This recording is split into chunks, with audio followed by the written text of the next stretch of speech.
our YouTube channel. And so I'll put a link to that in the chat box for you to take a look at.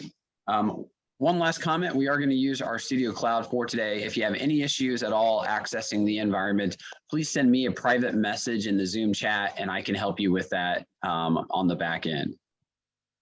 All right, well, with that, I'm going to pass things over to Eric, and thanks for coming. All right, everybody. I'm very excited to be here, and certainly my big thanks to Phil and the rest of the organizing committee for inviting me to do this encore of the workshop I gave at RStudio Conf. And as some of you know, I have a lot to say about the ideas of building production quality Shiny applications, because I've been in that role for quite a bit, and Shiny itself is one of the biggest, you might say, game changers I've ever had in terms of my daily work, and I'm happy to share everything with all of you. So I'm just getting things squared away. Just did a website update, literally on the spot. You know how it is when we're making updates before a workshop. So let me get everything going here. We will be using primarily Zoom for everything today. I may do some Slido stuff towards the end, but probably mostly Zoom chat in terms of interacting with me in the workshop. And I certainly welcome all of your questions as we do our code alongs and as we go through a lot of extensive material here. So don't hesitate to ask. I'm really looking forward to all these interactions. Right now, I'm trying to get my windows all squared away here. I have two monitors going to make sure I can share my screen. So I'll go ahead and do that first. Okay. So the first thing to note is, hopefully you're seeing the screen. This is the website for the workshop. We see it. Yeah, we do. Okay. Now I just gotta get the good old chat to show back up on my screen here. Give me a second. That's always the trick. Always the trick. Yeah. All right. So I'm gonna. Yep. That's exactly what I'm about to do now. In the chat, I will be putting the link in the for the link to the workshop site. The link should be there in the chat now. It is our pharma.shinyprod.com. And so what we're going to do here is we're going to go straight to the slides for some opening remarks. And then actually, before we do that, let's talk about the setup for, as Phil mentioned, we're going to primarily be using RStudio Cloud for the development of application that we're going to work on together. And so I have all the details in the main index page of the site. So I have this section called Setup and Configuration. It's got the direct link to RStudio Cloud right here as well. And we'll make sure we put that in the chat as well. And you will see a project called simclindata.shiny. And then you'll want to open that up for everything here. Hopefully that will show up, but I will go ahead and share my RStudio Cloud instance here. So your view may look a little different, but you should, oh, I didn't share the project, did I? Then we gotta do that first. Okay, everyone. Okay, we'll make this an assignment. Okay. Hopefully by now, when you log into RStudio Cloud, you may have to refresh the page if you just did that. You will see a project, sorry, zooming too much here, called simclindata.shiny. Oh yeah, let me put the link to the RStudio Cloud in the chat. Let me copy that here.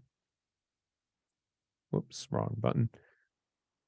Okay, RStudio Cloud link is right there in the chat.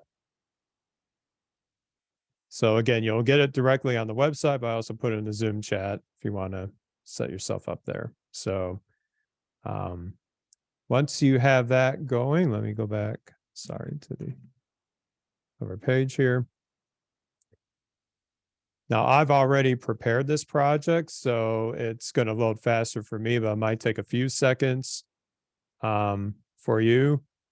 Okay, I'm getting some of you saying you can't access the Shiny Prod site.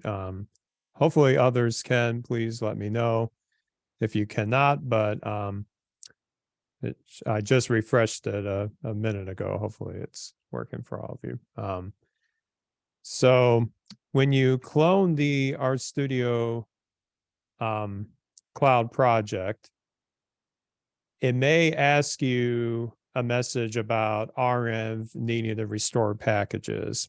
And if you get that message, what you want to type in the R console is rm : restore. You will run that. Now, for me, I've already done it because I was preparing everything, but then that should start downloading the, frankly, a pretty large list of packages that we're going to be using in the application for this workshop. So you'll want to kind of have that running in the background a little bit as we go through some introductory remarks for the workshop, and then we'll get into some live coding as we go forward here. So, okay, if you have difficulties on that, please put a note in the chat, and Phil and my TA, who will be coming shortly, will be glad to help you out with those. So, all right, let's get back into the where was I? Yep. Thanks, Phil, for putting it in the chat. I'm going to, that's the wrong website here. Too many browsers, everybody. All right. So back to the main website. We have a handy page called slides right on the left. So I will put these in full screen mode so we can see this. I'll also put a direct link to the slides in the chat in case you just want to follow along there yourself. Okay. So we'll get to the live coding part probably in a few minutes, but let's kind of kick this off with some opening kind of introductory remarks. And then I'll set the stage for the key concepts that we'll be talking about in this workshop. And I will preface this by saying that the topic of building, these production quality applications, frankly, for 3 hours cannot completely cover everything, but my goal is to cover a few of the fundamentals that have helped me immensely in my journey with Shiny, especially in the last, 4 or 5 years as I've been starting to build some more complex applications. So first, a little introductions here. So my name is Eric Nantz, and I have been a passionate R user for a very long time now. At the risk of dating myself, I first started using R in 2005, so you do the math there. But also, I have been very passionate about sharing knowledge and learning from the brilliant R community, and as well as the Shiny community itself. So you might know me from my voice primarily, where I had launched the R podcast many years ago as a way to kind of connect and give back with the community. And also, I have recently launched a couple initiatives. One is the Shiny Developer Series, which launched a few years ago, is dedicated to Shiny itself. Again, I think there's so much in the Shiny community to talk about that I think it warranted its own media adventure. And I am also part of the R Weekly project, where we curate weekly, blogs, tutorials, new packages, updated packages on a weekly basis with entirely a volunteer basis of a great team. So I have another podcast dedicated to the highlights section each week called R Weekly Highlights. And you can follow me on social media as well as LinkedIn. And in a little bit here, we will have Mike Thomas, RTA, joining us. He's in a meeting right now, but he'll be joining shortly. No, I'm here, Eric. Oh, you're here. Okay, perfect. Yeah. Oh, great timing. Thanks. I might have to dip out in a few minutes, but I'll Sure. be here for most of it. And all right. Very good. Very good. So Mike is my co-host on our weekly highlights. He also runs Catchwork Analytics and is one of the most brilliant Shiny practitioners I've ever met. And he's going to have a lot to share on as well, maybe when we get to the discussion points. So, okay, we talked about the setup. This is a little outdated here because we just have our Studio Connect as the interface, or our Studio Cloud. That was slide. I didn't get a refresh apparently.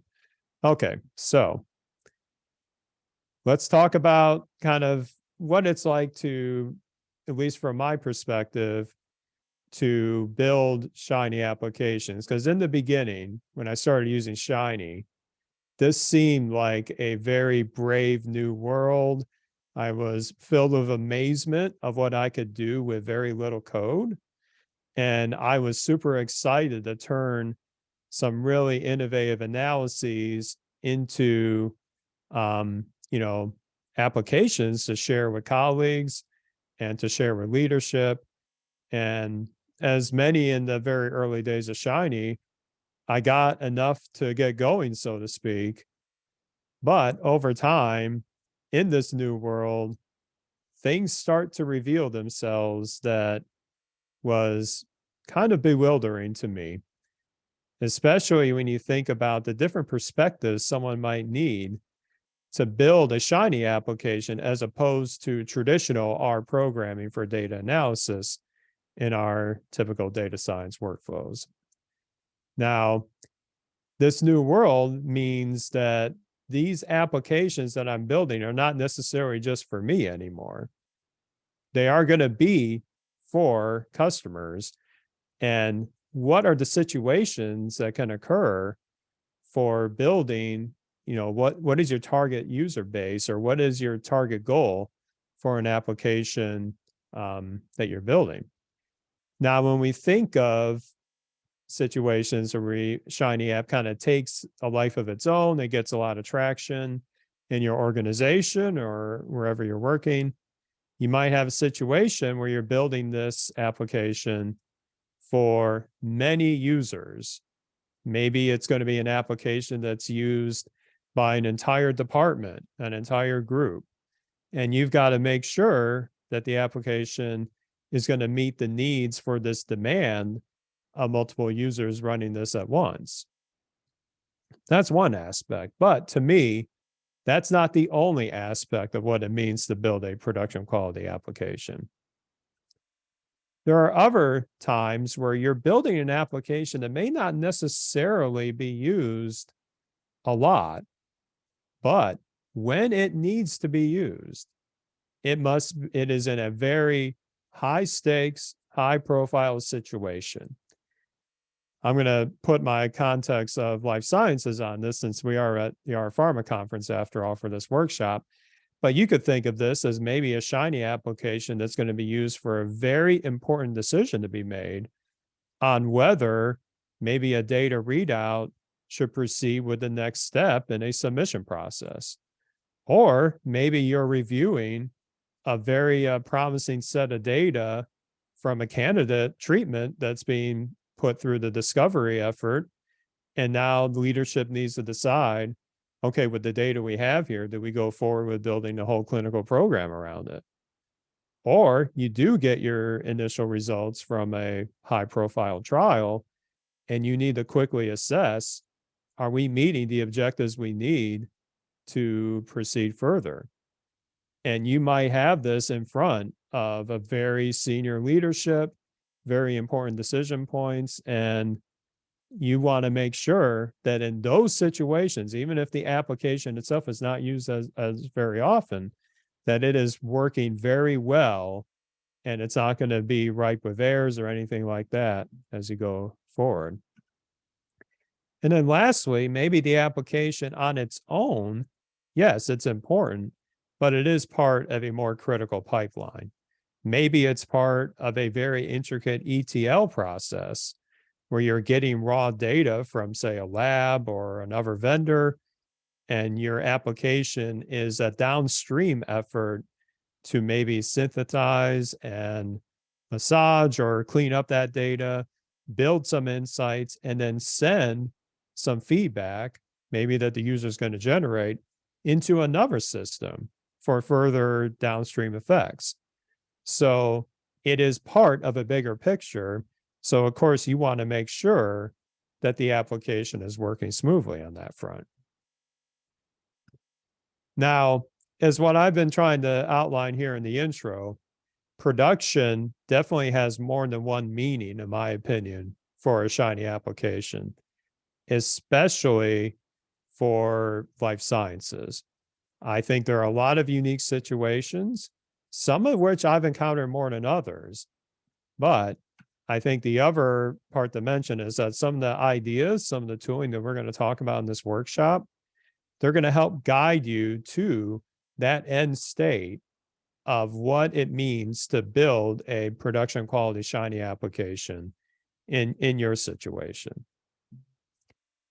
So, but with that, let's start setting the context for what we're going to be working on today.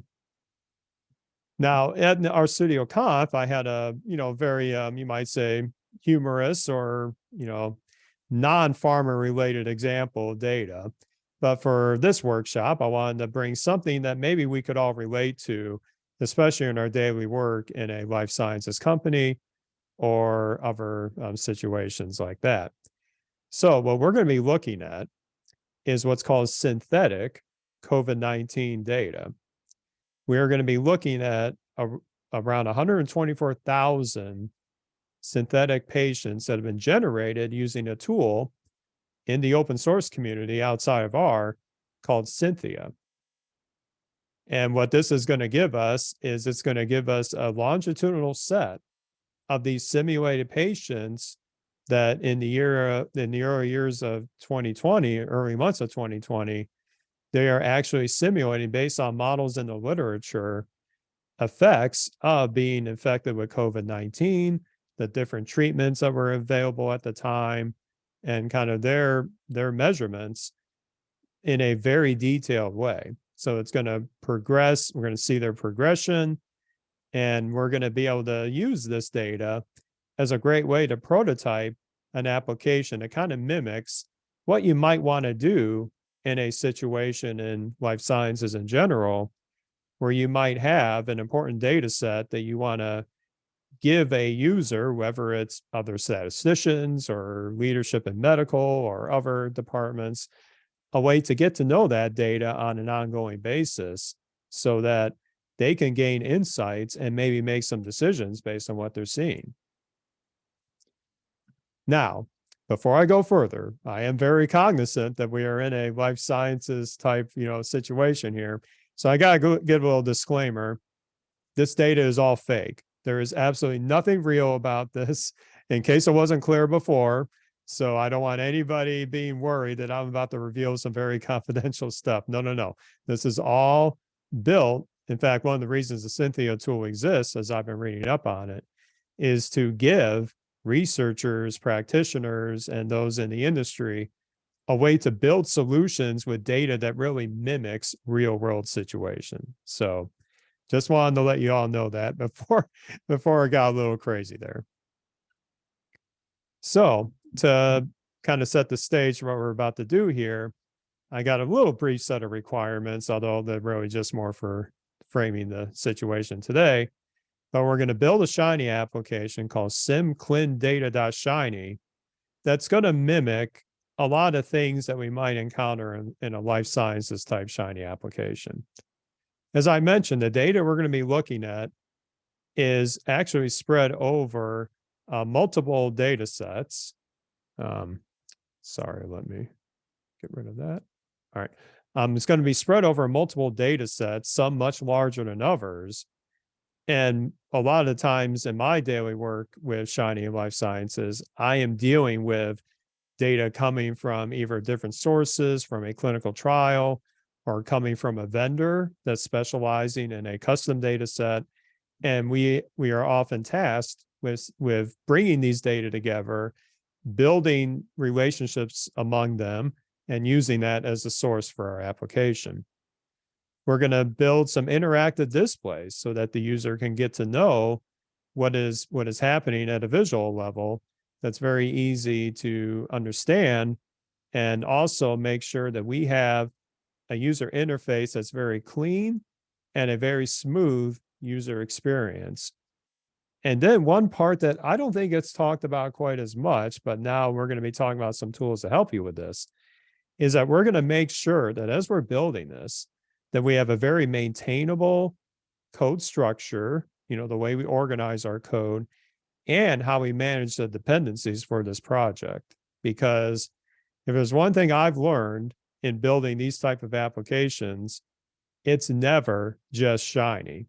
Now, of course, I'm referring to probably the many packages that you saw come through in that project as you're restoring the packages library.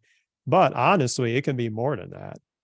It could be systems such as a database server.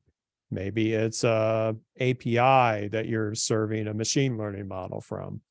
So being able to organize the way you structure this code is not just good for you yourself in the present as you're developing this, but this is very important for future you and also collaborators on the project itself. Because as these applications get quite large, it is very common that you might have a new team member, contribute to a specific part of it. So you want to make it easy for them to contribute, get up and running, and really understand what is happening under the hood here.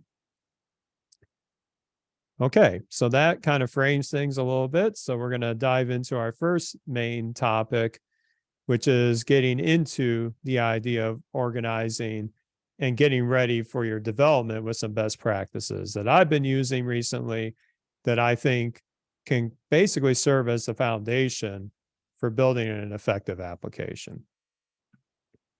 Now, let's first kind of get a little perspective here. As I mentioned at the outset, a lot of us come into Shiny with some experience in R itself, and we've been using it for data analysis.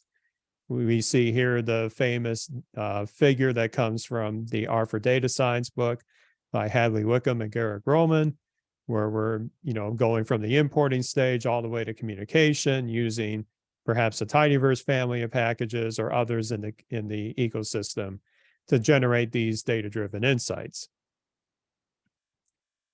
But with Shiny, we're not just providing this, an interface for data analysis. It's a little different now. We are a lot of times engineering this entire workflow. And like I said, this will often involve other customers besides just yourself or maybe a colleague in statistics or data science. But now it's orchestrating a lot of things together. Now, as I started this journey many years ago, and first let me say, it's not like there's a final destination that everything is going to work perfectly afterwards. This is an ongoing process, but I'll tell you things that happened to me as I first started this, and maybe you'll identify with some of this too. Your code gets bigger or your application starts to get larger and larger. You're building these other scripts to do various things in the various pipelines you're serving up. Maybe it's a lot of data munging. It's a lot of, graphics. It's a lot of other interactions. And before you know it, your directory of the Shiny app is just almost a spaghetti mess of code that's just scattered everywhere in different files.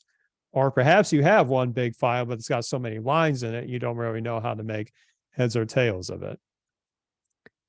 The other thing that can happen is you might think you have everything ready. You might think, hey, it's working great on my machine, so I'm going to deploy it now.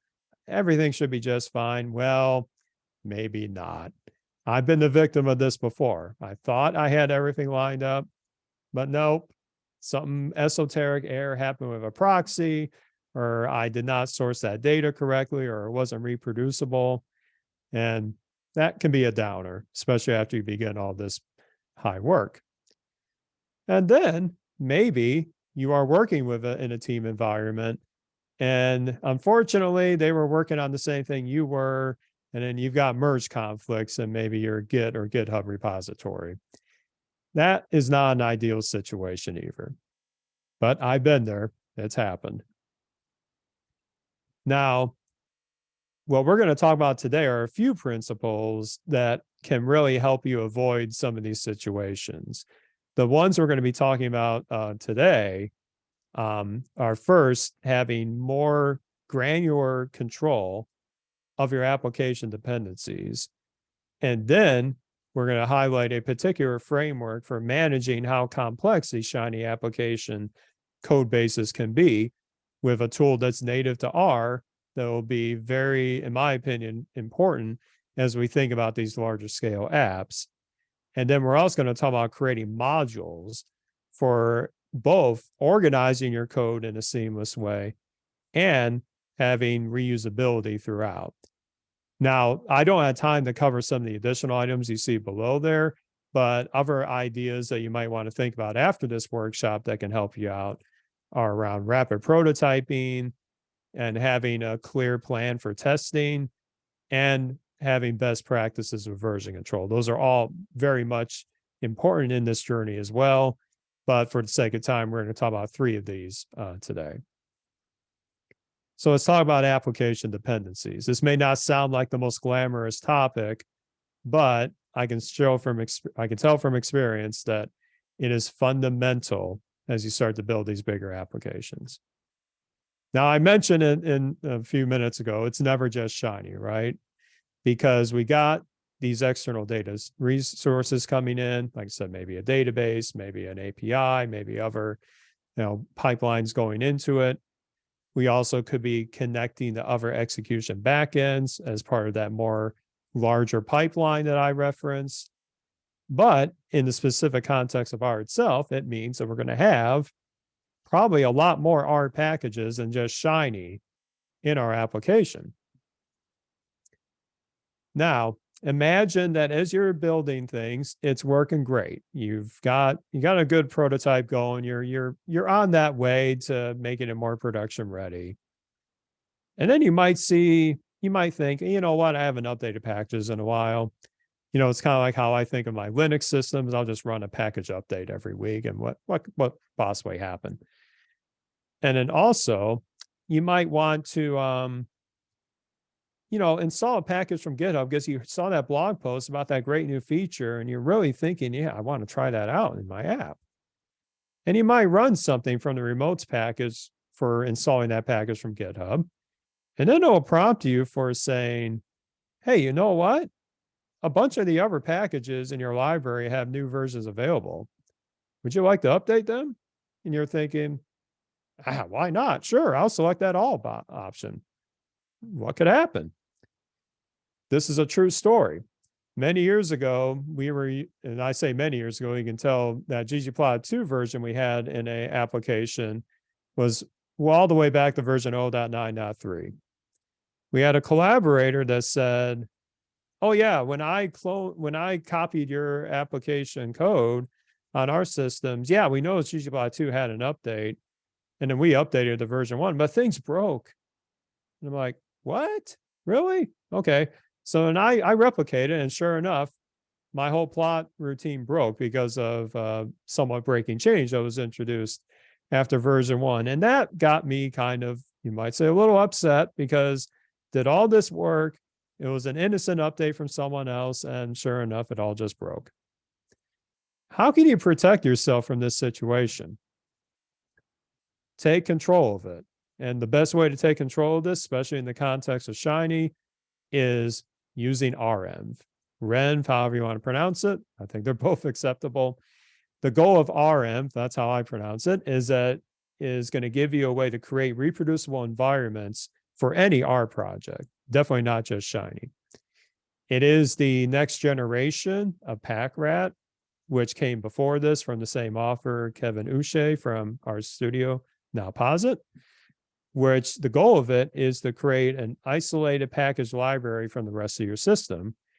And the nice thing is that this is built with collaboration in mind, because then you'll be able to easily transfer this to different collaborators, and they'll be able to reproduce the package installation on their setup. And it's been working very well for me personally. And you can also either start this from the ground up with a new project or convert existing projects with the RStudio IDE or other built-in functions in renv itself. A little bit under the hood here, in case we'll look at this a little bit in our code along shortly. But the way renv works is that you'll have a project level.r profile file that's going to basically kick things off when you start up the project. Then, as far as how it keeps track of the packages that are installed, it's going to have a log file to describe the state of your project library. And then it's going to put all the package installations in a custom directory within the project that, again, is segregated away from your main R library that you might have in your organization servers or on your personal machine, whatever have you. And then there's a simple script that kind of kicks all this off under the hood. You don't have to interact with directly, but the R profile file is kind of doing all that for you. Now, I am seeing some comments in the chat. Peter says, renv doesn't work with some bioconductor packages. That is something I have not personally dealt with, but I have heard similar things. So if you are dealing with bioconductor, you might have to do a little more legwork to get it going. But of course, I've been very pleased that the author of renv, Kevin Uche, has been quite responsive to issues I've filed in the past as I was putting renv through the paces in its early stages. So certainly in fact, in open source development in general, I always say, please, check out, existing issues on a GitHub repo for a package. And if you found a bug or if you have a feature request, I would say file an issue and get that dialogue going. Okay, so next we're going to talk about application structure. And then once we get through that, then we'll start doing some explorations of the Shiny application we're working on today. This may not surprise many of you that have heard me before, but I think when I think about production quality, I think of Golem. What is Golem? It is an opinionated framework for building production-grade Shiny applications as an R package. Now, on the surface, if you're even new to Shiny or even relatively new to R in general, the idea of making a package out of a Shiny app might sound a little intimidating. I do acknowledge that. But I think the upfront effort to get up and running with Golem is well worth it, because there are so many things it is going to help you out with as you begin adding a more complex Shiny application. It's got scripts that are going to guide you kind of with the first steps in this process. And if you're familiar with packages in the community like Use This or DevTools, it is very, very similar to that. And we'll get through how I exactly use that in a little bit here. I also like that it gives you a very low barrier of entry to opt in to best practices for development, many of which we're going to be talking about today, especially something called modules, which we'll be touching on in a little bit. And also something that we may not touch on today, but it is fully baked in, is that it gives you an easy way to deploy to multiple platforms for your application to be served up to your colleagues or your customers, such as RStudio Connect, or even Shiny Server Apps or shinyapps.io, or also custom Docker containers, which is becoming a hot topic these days, which, to be honest, could be its own workshop for sure. So before we get to modules, let's go ahead and start touring the code that we have in our application. So let me go back to RStudio Cloud here.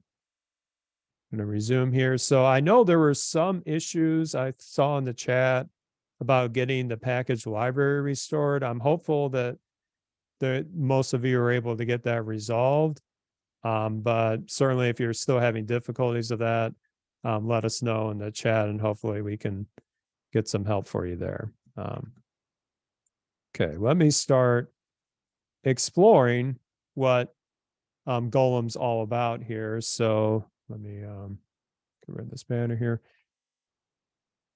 When I told you it kind of has a structure for walking you through, I'll get to that in a little bit.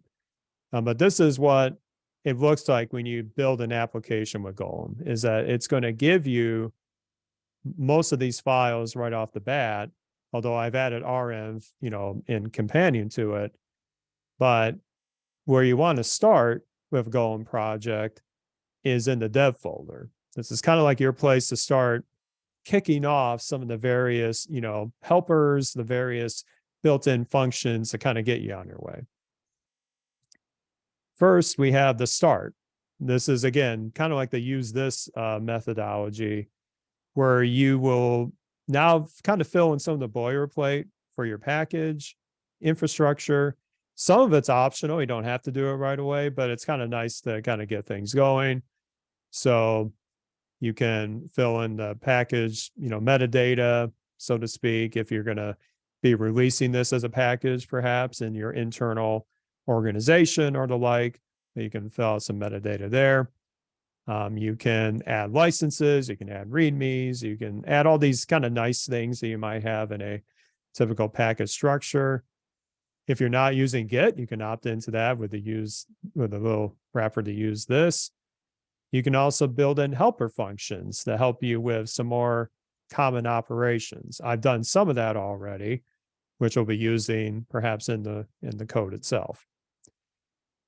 And then you get to the dev script. This is where now you start adding some of the application-specific things that you might want to leverage. When I said it was opting into best practice ISO, I wasn't kidding, because they actually have a function to add a Shiny module on the spot.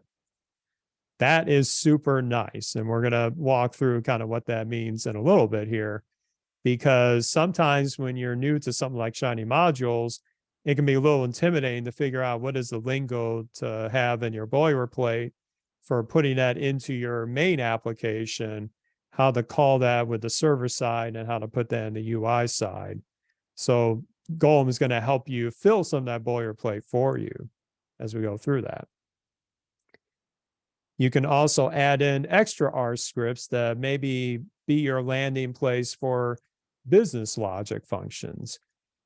One of the things we're going to talk about as we demonstrate here is that I have seen Shiny applications in the past that have put all the business logic verbatim in kind of like the overall app code. And it can be very difficult to reason with, especially if you have changes or you want to do any kind of testing on just the innards of how the app works. I definitely recommend taking a function-based approach as you build these applications, because it is crazy to have to navigate a very voluminous app server file or an app.r file that has everything entangled in. It's not just harsh for you as a developer, it's also harsh for your collaborators as well. So I think the way Golem is kind of giving its opinion here is very on point with how I think of how to organize complex R projects in general. Use functions, let the app be kind of like a glorified wrapper to call these, and then put them into your various reactives or your renders or UI logic. It is just much easier that way, in my opinion. You can also include data sets. Maybe you got raw data that you want to translate into a built-in data frame, which actually I've done for this workshop as well. You can also build in vignettes, build in tests, look at coverage, even using in GitHub Actions, which is something that we don't have time to talk about today, but could be quite valuable in a CI/CD pipeline. So again, all these things are opt-in, so to speak, but Golem is giving you this launching pad to get into it right away. That is absolutely huge to me, especially as I was getting to know the package, but also as I started to see some common patterns as I'm building these applications. And then this is something that we probably won't get to today, but for the respect of deployment, this is what I meant when I said it gives you a pretty easy launching point for getting your app deployed on the location of interest. You can run your check on the infrastructure of your app as a package. You could run your tests, build the package using a dev tools like Workflow. But then it's a very convenient way to add a file for deploying to RStudio Connect, Shiny Apps IO, or even the legacy Shiny Server Professional. And as I mentioned, you could add a Docker file that has RM built in as well if you want to deploy to a container service as part of your infrastructure. Again, that could be another workshop entirely, but I wanted you to take away from this is that Golem itself is making this super easy for you to opt in. Now, so I'm going to, feel free to keep the questions coming. I may answer some of these on the spot as I see them.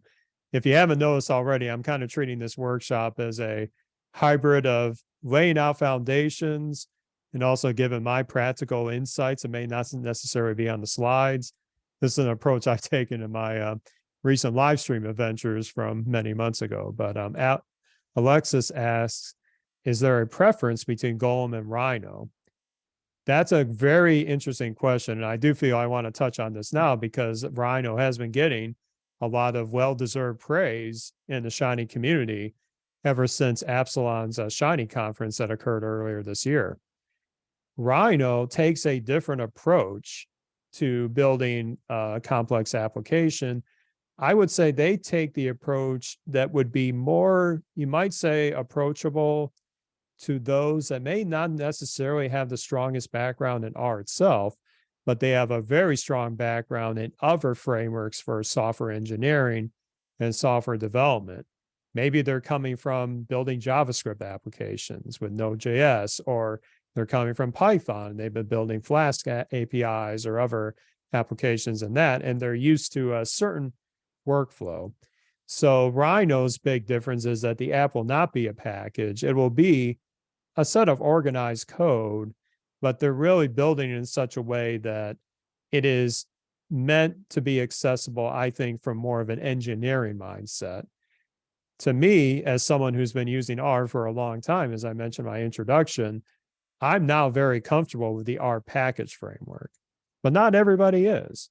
So I think it's great to have choice. I think it really depends on if you're kind of thinking, which should I choose? What are you most comfortable with? If you've been using R for a while and getting into Shiny, I personally think at this moment, Golem is a little bit easier to get on board with. But if you're coming to R somewhat new from another language that definitely has had footprints into engineering principles, Rhino is certainly an attractive option to pursue. So that was a great question. Okay, so the other nice thing about Golem is that, let me go back to the project itself. Everything that we're going to be talking about is in this R directory here. We're going to build some new stuff in a little bit. And you may be wondering, okay, how do I actually run the application? Because you might be used to having that app.r in the root of your repo, and that does work if you call that deploy function for like adding an RStudio Connect file and the like. But there's an easier way before you get to that deployment stage to get started. And that, if we go back to the dev folder, is this run dev script. What's interesting about this is that it is taking advantage of this being a package to kind of give you a clean environment every time you run the app. This may sound like a little nuance, that can kind of go understated. But as I've worked with collaborators that have done Shiny, they may do some explorations in the R process of like maybe a transformation to a data frame or bringing in another object. And they run their app.r file, but it's still using that same environment as it was for the exploration. I have seen situations where maybe an object that was created or modified, and then they forget that they were doing that in an ad hoc way. And then when the collaborator gets the updated app code and they run it, they may get an error. They're like, well, I ran what you shared. What's wrong? So what's nice about what this run dev script is doing is it's detaching your namespace, and it's going to clean up a lot of other things for your environment as well. Reload the package infrastructure and everything, and then run the app. And then if you're in the RStudio environment, like I am here, you can just look in the add-ins entry, and Golem has a bunch of them here, but you can just run the dev. script here. And that should, it'll take a little bit to load sometimes because it's doing that modification. Now that's a separate window. So this is the skeleton of the application that we're going to be looking at here. And we'll get to all this means as we look into the structure around this. This is not the end goal, folks. This is not what I would consider production ready yet. We're going to start doing some nice things to enhance this. But the workflow, as you start modifying things, is to periodically test your app by running the run dev script in terms of the interactive testing and kind of rinse and repeat. So what we have thus far in this application are a few different toggles with the data we're going to be looking at.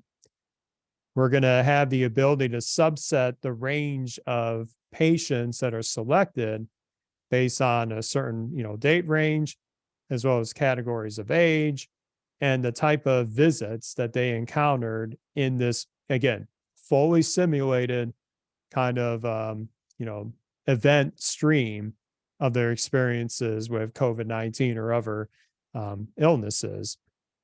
And this is going to be reactive. So if I uncheck this, you see some things are updating on the spot. So we're going to get into the code that did that, and then we're going to build in some new stuff with visualizations and organizing all this in a slightly cleaner way.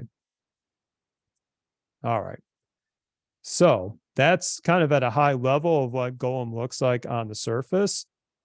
Let's start actually doing something with this to make it a little more streamlined. And so with that, we're going to briefly introduce the other fundamental piece, I think, in this development journey, and that is modules. Again, this is a topic that I've been quite passionate about because when modules first came in existence, it literally saved multiple complex applications from despair of code nightmares and organization and collaboration. They really made so many things possible for me. Let me get a drink of water here. Okay, so what are modules? In a nutshell, my interpretation of it is that these are building blocks that compose any Shiny app out of a smaller, more understandable piece of your code base. The biggest selling point, especially in the outset of when modules are introduced by RStudio or now Posit, is that it avoids namespace collisions if you're going to use the same widget or the same element throughout the workshop. Throughout the application. The other nice thing that I don't think gets a lot of attention that I'm going to be demonstrating is that modules are ways to encapsulate and organize distinct components of your app. So I think it's easier to reason with. It's kind of like a plugin architecture.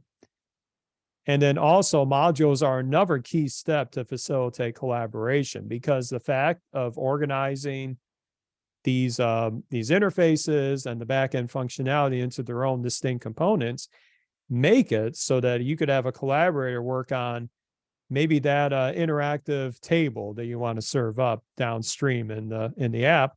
And then you're working on kind of the more earlier components of the app, maybe to ingest the data, maybe to process certain things or call that API or call that database. When you organize all of it in modules, it gives you that onboarding to make that so much easier.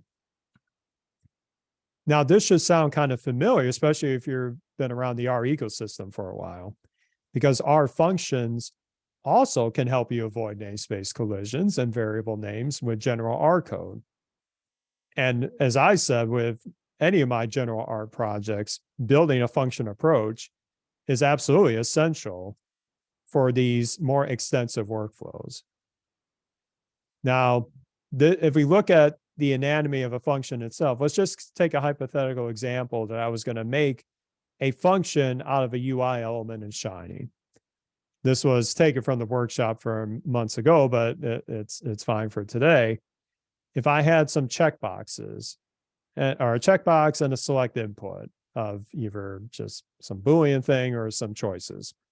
And then I also wanted to show a plot, maybe based in ggplot2 in my Shiny app. So you can have a function that would be like my UI piece, wrap it in a tag list and call it art UI or something. The module version of this is really not much different. What you saw just happen here is just a couple subtle changes. We have this ID parameter in our function right here. That is the string we're going to be using for the namespace of this module. This is going to help it keep it self-contained and separate from the overall process around your Shiny application. This is integral to step one of this avoiding namespace collision. The other step is the NS function. We're assigning it to an object here, but it's this built-in function in Shiny that's going to create a proper reusable namespace function so that if I called this module a certain name, the namespace of any input ID that I put in this is going to be prefixed with the name of that module. This will become more apparent later on. On the server side, maybe again, you obviously want to do some processing with it. The server side part of a module is very basic, honestly. Is that you might have, like, this was the old way of doing it, so to speak. It's changed a little bit, but you need to take your input, your output, and optionally your session of the Shiny app, do your reactivity magic, do your renders in here, and just kind of like a typical Shiny construct.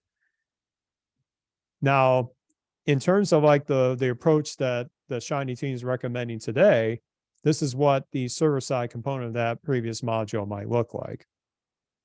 It's got a wrapper at the top, again, a function that has a mandatory argument of ID, but you could put optional arguments here as well, which we'll talk about in a little bit. But then also, it'll be wrapping a module server call. This stuff is basically boilerplate at this point in terms of the parameters inside it, but then everything inside this inside function, if you will, is the same stuff you were doing in your previous app, Shiny server-side processing. So it's not much changes necessary here. But let's go over a little bit. We've got the ID, again, the same type of ID as you saw on the UI side. And the module server part does encapsulate that server-side logic. In terms of invoking a module, this is where it gets pretty easy, because all you do is, instead of embedding all those widget calls in your main UI, like you saw in the innards of that module UI function, you just call the function itself, art UI in this case, with the name you want to give it, maybe mod1 to be boring here. But then on your server side, you just call the module server side code function, art server. Look how clean that is. Now, your code base for this app, even though this would not be a realistic situation to have just this, still, we greatly simplified kind of this overall construct of what the app main logic looks like.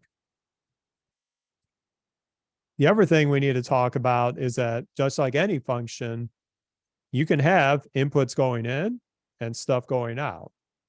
Typically for a UI function in a module, what's going out is the HTML constructs of the various inputs that you're calling in, such as in here, the checkbox input, the select input, and the like. But maybe I want to give the choice parameter, sorry, I got too big here, and I want to put that as a parameter to feed into my select input. That is perfectly acceptable. So you might have static values like that, maybe a Boolean or things like this. But what you want to avoid in your app or your module UI code is parameters going in that are reactive in nature, because this is more on the UI side. And again, like I said, the return value is a tag list of various UI elements. On the server side, you got more flexibility, because both the input values and what you output can be a mix of either static things, like maybe here a simple title for my plot, or a reactive construct. Notice the nuance here of this df argument here. When I refer to it in my module, Notice I'm not referring to it as df itself. I'm referring to df with the parentheses afterwards, because this is a reactive parameter in this case. Whereas the title was just simply a typical reference in my ggplot2 code here. Now that was a little nuance I don't want to understate here, because this tripped me up many times in my introduction, explorations of modules. When the heck do we use these parentheses? Well, imagine you have your app server with a reactive that's being defined here. Maybe it's a simple filtering of a data frame, which we'll be doing a lot in our example app today. But then when I call the server, Art server side of it in this example, I am not feeding the parentheses here. Because when you put the reactive parameter in the module server side call, you're referencing the reactive parameter by name. You can think of it as like a recipe for what to do, but not necessarily a static value at the time you run it, because you want that to change based on what the user does, say with this input here. But inside the module, inside it, you invoke the reactive as you would any other reactive in an overall Shiny context, in this case with the parentheses. So that's a nuance that, again, can trip people up quite a bit when they're new to modules, is when to refer to it as a recipe, so to speak, when to refer to it as getting me that value at the time of execution. So also notice a nuance here with how I'm returning this reactive called user selections. It's a simple list of two different inputs here. I'm referring to it by name again, i.e. the recipe of it, and not the value of it. Because if you put the parentheses here, you would get that rather infamous error in Shiny of evaluating a reactive outside of a reactive context. Believe me, I imagine many of you on the workshop audience here have been through that, but you've got to avoid it when you start returning these. And we'll show other examples of return objects as well.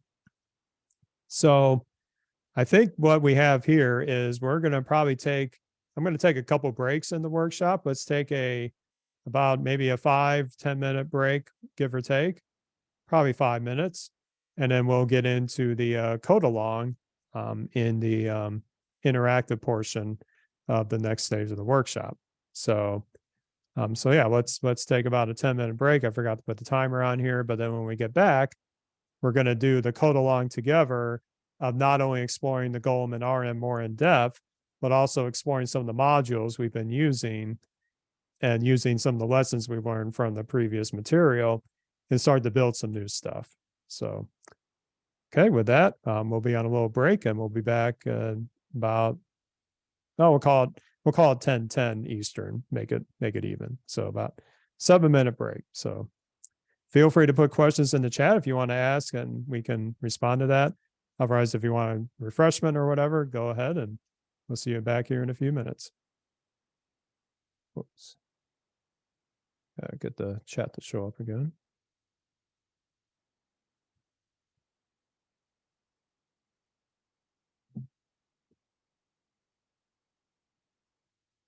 Okay, so let's start taking a look at the code base we have for this app and the various widgets that we saw in fact, let's refresh our memory. We can run the app one more time here.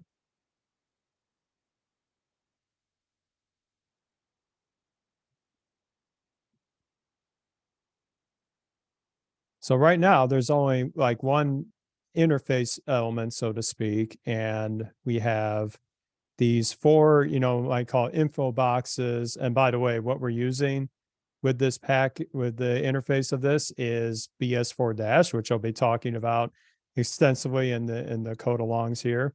But we basically have 3 sets of inputs, again, not very well organized yet. And then they're interacting with the data behind each of these widgets that's being served up here. So let's dive into some of the code behind this. So let's first, everything in Golem is organized in the R directory as it is a R package under the hood. Let's take a look at the app UI. Now, We will touch on the ins and outs of BS4 Dash as we go forward here. But if you have familiarity with Shiny Dashboard, it has a lot of language similar to it in terms of how you organize the structure of it with a header, a sidebar, and in the main body of content. But the thing to draw your attention to is when we get to the body of the app, we have a tab name. We're calling it demographics in terms of like the ID of the app itself in Shiny context. And we actually have 4 modules here. Some are more complex than others.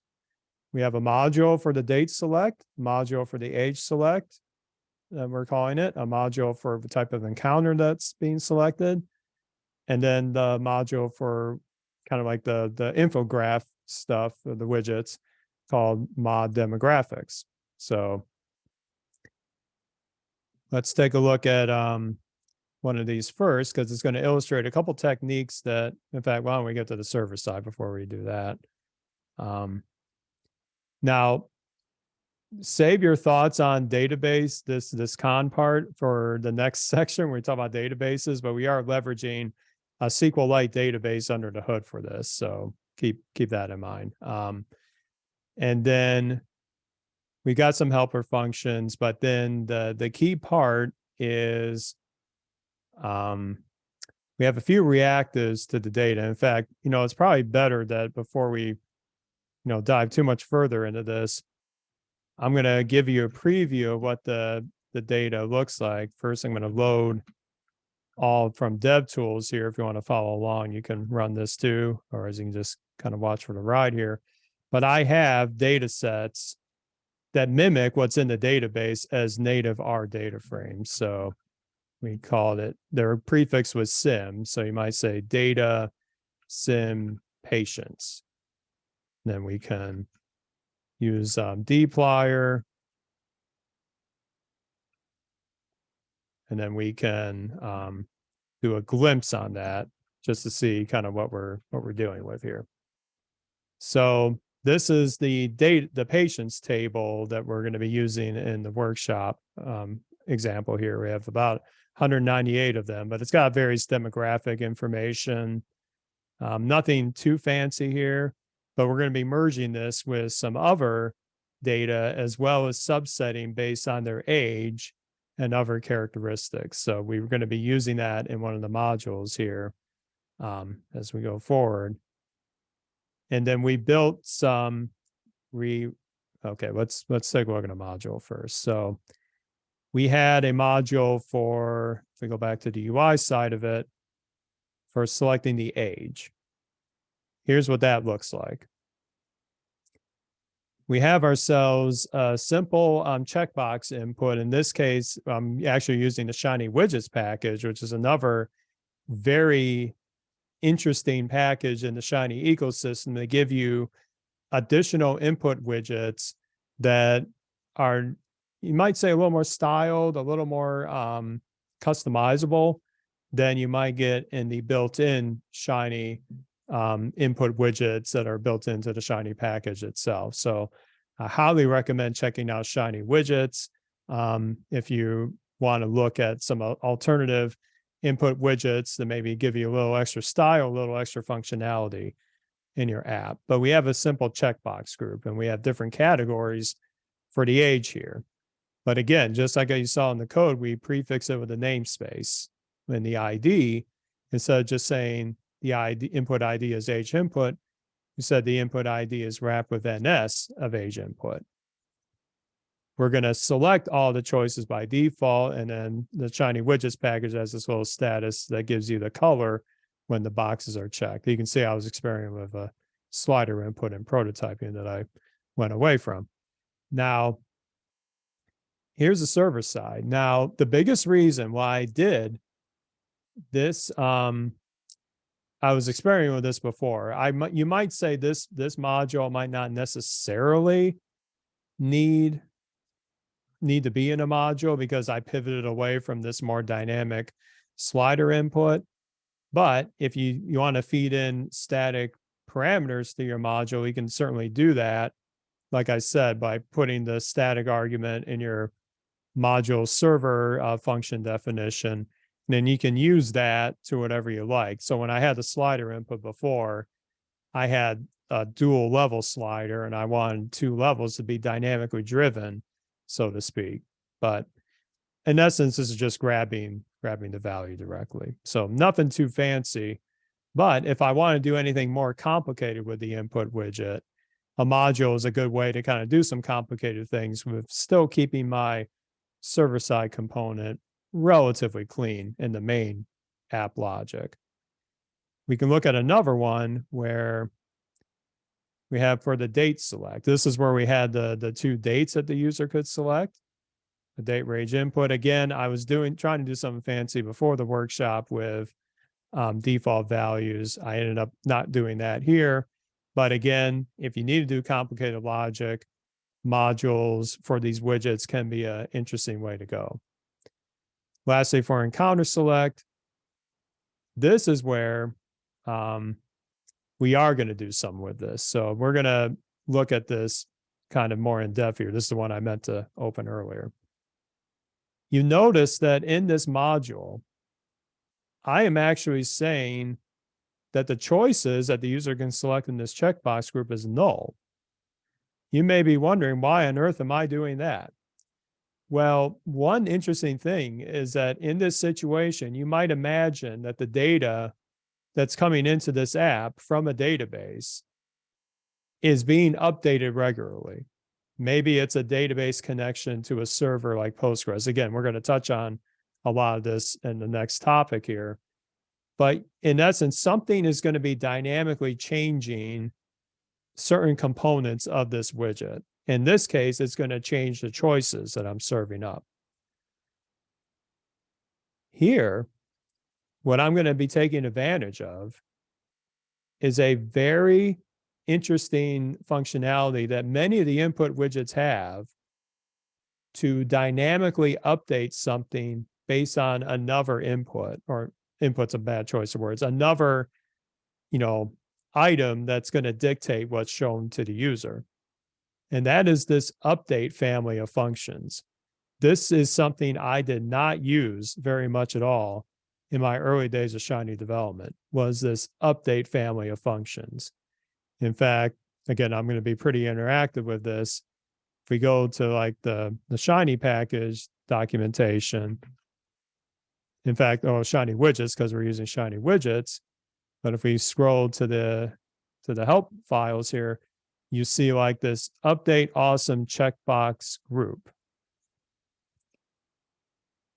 Notice the nuance here when we look at the help of this is changing the value of awesome checkbox group on the client itself. This means, as opposed to another technique, which we'll get to in a little bit, we're going to let the client side of the Shiny app, i.e. the web browser process that's being shown to the user, do the hard work instead of the server side having to do absolutely everything. There's a little nuance there, which I'll touch on a little bit, but what's nice about this update family of functions is that once you give it the idea of what to update and the session argument, which we'll touch on as well, you can then dynamically remap any of these values here in the case of this widget. Now you want to update the label of it, but also you might want to update the choices or what's selected. This is a very underrated technique. So that's why I'm kind of being deliberate of this. And so to show this in action, what I like to do as I'm exploring these concepts, especially with something new, like if I was taking this workshop as an attendee, is I would want to see what's happening under the hood in these situations. So the easy way to do this is I might put a browser statement under this function call. And these are utility functions that I have in the app to abstract some of the processing away. But then we're going to see exactly what happens behind the scenes. So I put the browser statement in, and we're going to run dev again. And that should get us back to the app. Sorry, too many windows again. Let me back to the, here we are. Little nuance here. You notice that none of these other widgets have appeared yet, because what we're about to do is something that happens before the rest of the server side is rendered. That's a little interesting nuance too. So right now we've entered the browser. The browser gives us a debugging technique to say, okay, go into the R environment at the time this is invoked. So now we're in this module server function, and we have one value here, E and C classes, which we're taking the from the data, so to speak, what types of visits that the patients had. So we have that available now. And then now we're going to call update awesome checkbox group by feeding in, instead of the choices being null initially, which let me go back to the app here.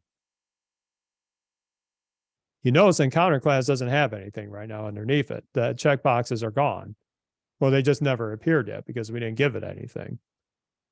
But if we hit, next here, and we get to our update awesome checkbox input, now it may not show up right away in the debugging session. No, but it doesn't show up yet. But when we continue through this, whoops. Hold on. Too many key presses. Let's go back here. Now, if we go back to the server side, here they are.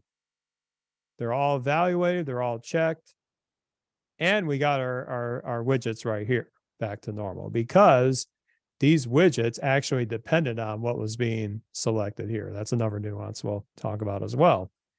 So this may seem kind of trivial in this module context, but if you had a module that had a lot of choices, or you want to make sure that the updated data is being fully reflected in what the user's seeing in terms of the choices there, the update family is a very important technique that I think is quite important. So that was why I wanted to show this encounter select module, because on the surface, why'd you make a module out of an awesome checkbox group? No big deal, right? Well, sometimes if you have more complicated things that need to happen to update this, you might want to encapsulate it somewhere else instead. So the module gives you an easy way to do that. So I thought that was a interesting technique. Now there is a question in the chat here from Dagmara. When do you need to use session NS in module server to wrap input names? Do you ever need to do it? So this is helpful for one particular situation and be specific. There is another technique to render UI elements in your app from the server side. And where that is useful for some situations, I'll actually show one of these in a little bit, is the render UI construct. Render UI is giving you a way to basically, from the server side of your app, whether it's in the app itself or a module, to basically remap, or I should say regenerate the UI logic, as if, like, what I could have done is I could have put all of this instead of like a placeholder, instead of like being verbatim here on the client side right away. I could have done this. I could have done UI output. This is something I used extensively in my early days. I'm going to call this EMD select placeholder. And what I could have done here is, actually that would need to be in a tag list, but I won't. I'll comment this out for a second just for illustration. Let me copy it first. Oops. Copy that. I will comment that out. And what I could have done here is I could have said, now the output slot for this placeholder, the render UI is like a placeholder. I could have said ENC, whoops, select placeholder, then render UI. But this is important here because what we need is that if I'm going to just paste this stuff back in, I need this namespace function in this render UI because it's still in a module. So what Golem does, again, a very nice thing that Golem does when it bootstraps a module from scratch is that it lets you basically grab the namespace function from the session object, the session parameter that's being fed automatically in this module server construct, so that then I can do a input module that's properly namespaced, and it will respect this choice. Now, if I was doing this in this construct, what I would do is I would simply move this over here and then simply do the choices like ENC classes and then selected ENC classes. And again, in this situation, this will work just fine because this widget's not very complicated, right? I mean, it's a checkbox group. It's not going to be a big deal. So if we save this and run it again, we should get the same result. Of course, we'll see. Live coding, you know how that goes. And we do. It looks the same to the untrained eye, so to speak, that we basically did the same thing. But there is a bit of a strategy tax you might pay when you do this approach all the time of rendering these UI elements dynamically from the server side via render UI, is that you may make the server do a lot more work than it needs to. This is actually a principle that's talked about in Colin Fay's book, Engineering Production Grade Shiny Apps, which, as you might imagine, talks about Golem extensively. But this technique here is outlined in their chapter on application optimization, is let the client take care of a lot of the processing when it can. And the update family of functions make the client do it.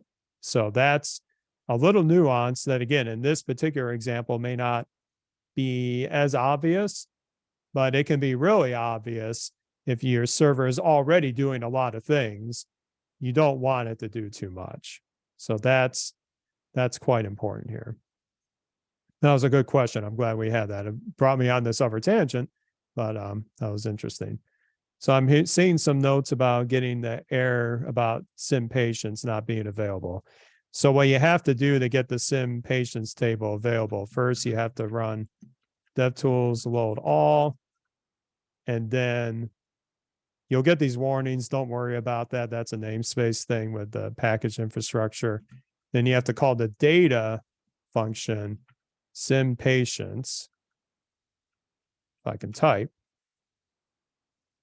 And then that should give you a way to grab those patients right away, or that patient table right away. So hopefully that works. If not, it's not a huge deal. If that doesn't work right now, because we got a database that we're going to be talking about that you'll get all this from, but that's just a convenient way to explore this data on your own without being in the database construct yet. So speaking of, in fact, to finish off that point about the render UI side of it, let me take you into the module that I call demographics that actually served up these value boxes that we call in BS4 Dash. Actually, no, it's not UI output. It's just value box output. That's okay. So that was a different thing. But there are certain situations where render UI can help you a lot. Actually, I know where we're going to get to that in a little bit. But let's first explore what this demographics one has right now, because it is quite limited, but I want to show you the construct of why I made the choices I did to put all this in a dedicated module. Is that, yes, we only have 4 of these widgets at the top. You know, it's not extensive, but how I get there is a little extensive. So again, hold your thoughts on the database stuff. We're going to get there in a little bit. But one of the arguments I'm feeding into it is this database connection and then reactives that have been made in the app server side. And I'm basically processing these reactives to give me certain situations. This won't make a lot of sense until we get to our next module, but I'm going to use these reactives in rendering these value boxes, such as this patient's RC reactive. We're going to use that, but we want to make sure it's available first. So again, another little nuance that I use in the context of optimal user experience is the rec function. The rec says, don't do anything below this until this react is available. This is also very important so that you don't present to the user, whether it's a split second or a few seconds, a rather scary error message that something's not available when this tries to render.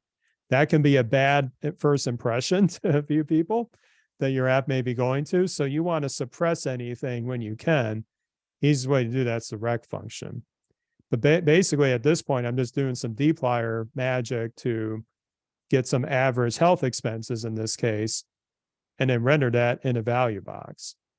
Again, this is not complicated very much, but I do this a few other times as well, and they each have slightly different processing. So that's why I didn't do like a module for each value box. I kind of did it here, it might say verbatim in this particular wrapper module, but it all works quite well because these are all pretty self-contained and pretty easy to run.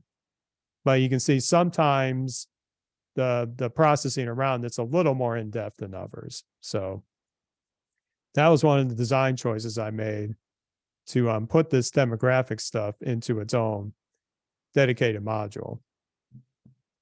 But you've seen these kind of created, these have been built into the repo that we cloned for this project.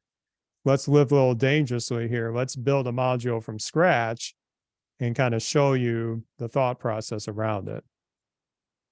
And Mike, thank you for chiming in. Great feedback on the caveats of render UI. I totally agree. And also, rec is short for require. Very good comment there. Okay, so we are going to add a module to add another interesting element to exploring this data that maybe the customer in this app wants to see. Is we're going to add a module called map, because guess what? We're going to make a map in a Shiny app. Ironically, this is something I don't do a lot, but I found it kind of interesting for the context of this workshop to try this out with. So we're gonna live a little dangerously here, and we're gonna try it out. So the way we do this is back in that dev script, we have module name map with, in this case, there's an optional parameter in Golem to say, when you create a module, you want to build a test with it automatically. Of course, you have to fill in the test logic, but it's going to get the placeholder stuff for you. I won't be talking about testing in depth today, but if you wanted to opt into that, you certainly could. Let's add a module here. So if you're following along, you can run this line in the O2 dev script, the map. And what's nice is that not only is the module created, it opens it up for you really quickly on the spot. This is really neat. It just gets you up and running. Again, very similar to the use this workflow. And so let's make a module out of maps. Now, as I think about what I want to do here, I want to take advantage of some of the niceties of BS4 Dash, as well as setting some sensible defaults. But let's first talk about how I want to organize this. First, we'll just save this. It's not going to do anything yet, but what I want to do is let the user look at this map at startup, but optionally not, or let the user minimize it when they're done looking at it. First, I remember, okay, yeah, thanks, Mike. There's a question about tag lists. I'll get to that in a little bit. Let me start coding up here. there's a handy function in BS4- called box. And we can take a look at the help of this as we go forward here. Hopefully it's loaded. Yeah, box. Oh, no, it's not. Okay. This is what happens. All right. So box is, okay, so we've got the vignette here from BS4-. This is a way to contain either a set of inputs or set of outputs into a very attractive looking kind of border that can be minimized. So we're going to build one here. In fact, I'll get the help page going here as we do this. Easiest way for me to get the help page going is to type BS4- box. The vignette's good for like a offline reading, but I want to make this easy for us to follow here. I always like to refresh our memory. Let's look at the box call itself. The reason there are so many functions here is that David has multiple interfaces to basically the same functionality. If you're coming from Shiny Dashboard, the function names are basically the same. But if you came from BS4- in your early days, there are more alternative versions of it. So that's why you see so many things here. But what I first want to do is I want to get my container for the map going. And for that, I'm going to organize it with the typical Shiny construct of a fluid row. But there's a nice little helper function in Golem. Instead of doing column width equal 8, which I'm going to be doing here, actually we'll do width equal 12 first. There's a friendly wrapper here that Golem gives you. Call 12. Just a little shortcut. So easy to organize it. Again, a nicety of a Golem. And now we're going to do a leaflet output because we're going to use the leaflet package. And we're going to give it an NS map. And we'll try that. And then now what I want to do is start thinking about, do I want to do anything specific to this box itself? Do I want to stick with defaults or do I want to do something different? Well, I want to future-proof things a little bit. I'm going to give the box an ID. That's a built-in capability because what I want to do is be able to determine maybe in the future what the user is doing with this box. And there's a BS4- exposes that. I'm going to maybe give it a title, graphic distribution. Now, this is where it gets fun. Collapsible. This is just like if I was minimizing my web browser right now. I can minimize it. We can do the same with boxes. That is really cool. Another great parameter is maximizable, because what if you're putting this app in front of leadership and they really like the map? They want you to really explore and they want the full screen real estate. The box function in BS4- will let you maximize it as well. That is really handy, really, really handy. I absolutely love that feature. We're going to make sure it takes the full width of this fluid row. So that's why we're going to do width equal 12 here. And that's about it for the UI side of it. It's just a container basically with some optional parameters to the map UI. Now, this is a bit of a cooking show, so I do have some reference material to look at here, but I want to define some arguments here to this module because we're not going to be able to just get by with just leaflet on its own. We're going to need a reactive data frame. It's going to be called mapdf. That's going to come from the server side. And we want to give an optional parameter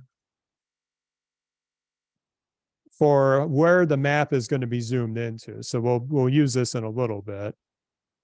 And then we'll have another reactive about the providers for these patients that we're going to be using that actually serve up the markers in the leaflet plot itself. So again, all I've done is add some parameters here. Nothing's happened yet. But now we're going to have to do some logic to figure out how do I get the map going. Now, one thing you might have to do sometimes you're developing these is you might have to load the package a little bit in your R environment to get the autocomplete going. Because by default, if you haven't used the package yet in your app, you won't be able to get the autocomplete unless you load it first. So that's easy enough. We're going to do output map again, the placeholder that I called it up here was map. So just match it up. And then we're going to do render leaflet. I'll preface this by saying I'm not the biggest expert in leaflet. I just know enough to be dangerous, so to speak. So to make this easy, I'm going to simply get a very basic map going. And that is take leaflet here, call the leaflet function. I'm not going to, I mean, a workshop about maps could be definitely its own workshop entirely. We're going to add some tiles to it. And then we're going to return this at the end. We haven't actually done anything yet. But at first, I just want to make sure this part works. So the way we put the app into the UI or the module in the UI of the main app is Golem. Again, another nicety to Golem. It gives you these little syntax shortcuts here to copy the code into the relevant part of your app. So where do we want to put this, right? We want to put this into that overall module for demographics. Because what I want to do is I want to do it in its own row under these widget boxes here.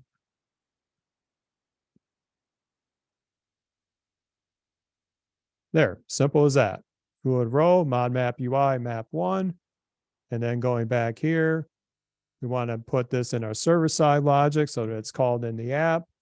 You would not be surprised how many times I feel like I got the module going, everything's working. Well, silly me just didn't put it into the main app. So you got to call the server side in order for it to run. Kind of obvious thing, but sometimes it's easy to miss. So now we got it inside. Let's go ahead and run our app again. Run dev. Easy way to clean the namespace and everything. Okay. Guess what? This is good. I wanted to have some development chaos in the workshop to show you how to debug things. It can't find the function, right? Yeah, in fact, yeah, okay, let's look at, good question in chat about mod demographics. All we did in mod demographics was we put in, sorry, this file, we put in a new fluid row with mod map UI on the UI side. And then at the bottom of the server side, we simply, oh wait, hold on. Silly me. I put the map thing in the wrong file. That's why. This should not go here. This was supposed to go in the demographics module. See, told you there'd be some chaos there. Okay, so let's put this over here. Good catch. That was actually, that was an unintentional mishap there. Now going back, what did I call my arguments here? In the mod map, we called it default map df. And again, map df's a reactor that we already created. We're going to look at that shortly. Just going to make sure we have that right here. And then we also had providers RC. We're not going to do anything with the default coordinates yet, but this is where it should have been. But the other nuance about what that error is really mentioning is that it didn't know about the leaflet package, right? The leaflet output, leaflet render leaflet, it doesn't know about it because we're in a package context. So if you're using Golem and you're making a module or anything really, you've got to import that package into your namespace. Now, for the sake of time, I'm just going to import the whole namespace of leaflet. But if you want to be really diligent, you would only import the functions you need from it. But for the sake of today, let's just import the package itself. That's an easy mistake if you're new to Golem to make, which I did here somewhat unintentionally, but it's good to see that. So let's run dev again.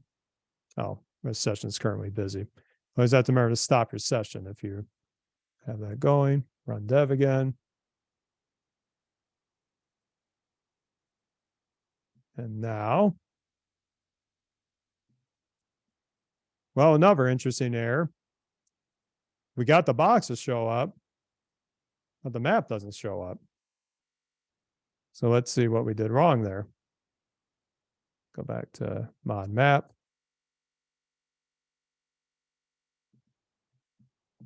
So we've got the render leaflet. Leaflet output, NS map. Sure, there's something obvious here. I'm gonna make sure I figure this out, hopefully soon.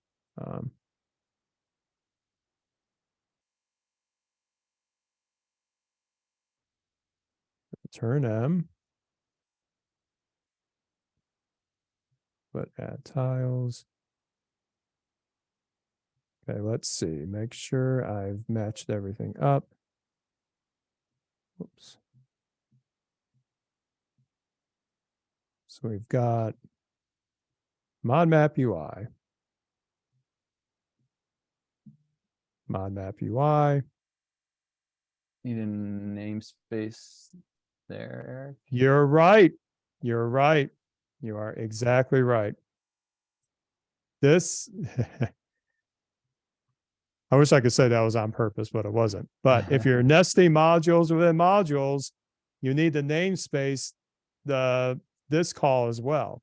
If this was going into the main app UI, I wouldn't have to do that. But because I'm in a module within a module, you need a prefix over the namespace. Again, literally the most common errors in modules is namespace. So that should do it. Of course, but whoops, back here. Yes, we got a map. And again, it's very boring because we literally just haven't done anything with it yet. But again, figuring this stuff out now makes the rest of the debugging easier. So I'm glad we had that little mishap there. And now let's think about, okay, we want to do something with this, right? And we want to take advantage of the data that we're feeding into it. Now, the data we're feeding into it is something that in theory could be updated by those widgets at the beginning of the app. Yeah, let me first address this question. This is important. RDA 363 asks if I could elaborate on the NS and main versus module inside module. So what I meant by that is if we take a look at the app UI of the main app, I have these modules here, these three widget ones and the demographics. You notice I'm not putting NS in this. That's because this part of the app is what I'm calling the main canvas, like the main process, the main scaffolding. There is no concept of namespace here yet in terms of like being in a module already. This is just like, this is going to look just the same here as if I just did an ordinary select input. I don't need a namespace for that one here either. The mod date select UI is in essence a list of inputs in this case. Whereas in mod demographics, because this is a module already, we're in the namespace already. Because I had to do the namespace for everything here with these value boxes, of course, if I have to do if I have to reference another module inside, I have to use that same namespace as what demographics already has. Again, a very easy way to trip yourself up is to forget that, which I did somewhat unintentionally, but that is the nuance there. But also keep in mind when you call the map server side of it, you don't need the namespace here because the module on the server side is aware of where it already is, so to speak.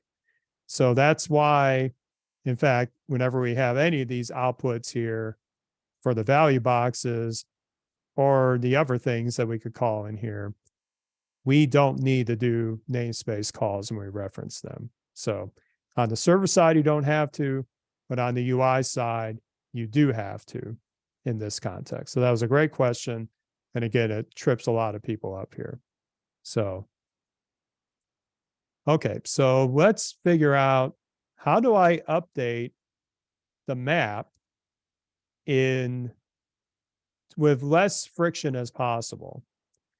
What I could do is that I could do all my processing that involves mapdf inside the render leaflet call. Trust me, I've done it before, and it could work for small data sets. But if I'm thinking big picture here, and I'm thinking, what if this data is pretty large? And I want to minimize the work that Leaflet itself is doing in some of these changes. I don't want to update it all the time from the server side. With a lot of these HTML widgets like Leaflet, you're going to get a very nice functionality that usually comes built into most of these. When I say most, I mean like the major ones that are common, like Leaflet, DT, Plotly, etc., is that we have the capability to do what's called a proxy update. But when do we want to invoke the proxy update? The proxy update, first, to take a step back, means that we're going to update something, the widget on the client side, much like in a similar way those update functions are doing to that widget itself. But I want to trigger this update based on a key event. And when we want to trigger updates in Shiny, we want to use observe event for that most of the time. There's other alternatives, but this is the one I use the most, is you're going to, the first parameter observe event is either an input widget or a reactive. And in this case, my reactive is going to be this map data frame, which we'll explore as we debug this. But now I want to do something with this. And that's where Leaflet itself has Leaflet proxy. All you do is you give it the name of the ID that you use to create the map, and then you can do stuff with it. So what we're going to do, and again, this is kind of a cooking show here, is we're going to add some markers. Again, Leaflet has this built in, so I'm not going to narrate it too much here, but the data that's going to be sourcing these markers is this reactive for mapping. And then we have the latitude that we have to put in. That's tilde lat. This is syntax that kind of Plotly does as well for some of their syntax. We need the longitude, LNG, ON. And then we're going to give it a layer ID in case we need this in the future. That might be if we do some more complicated processing.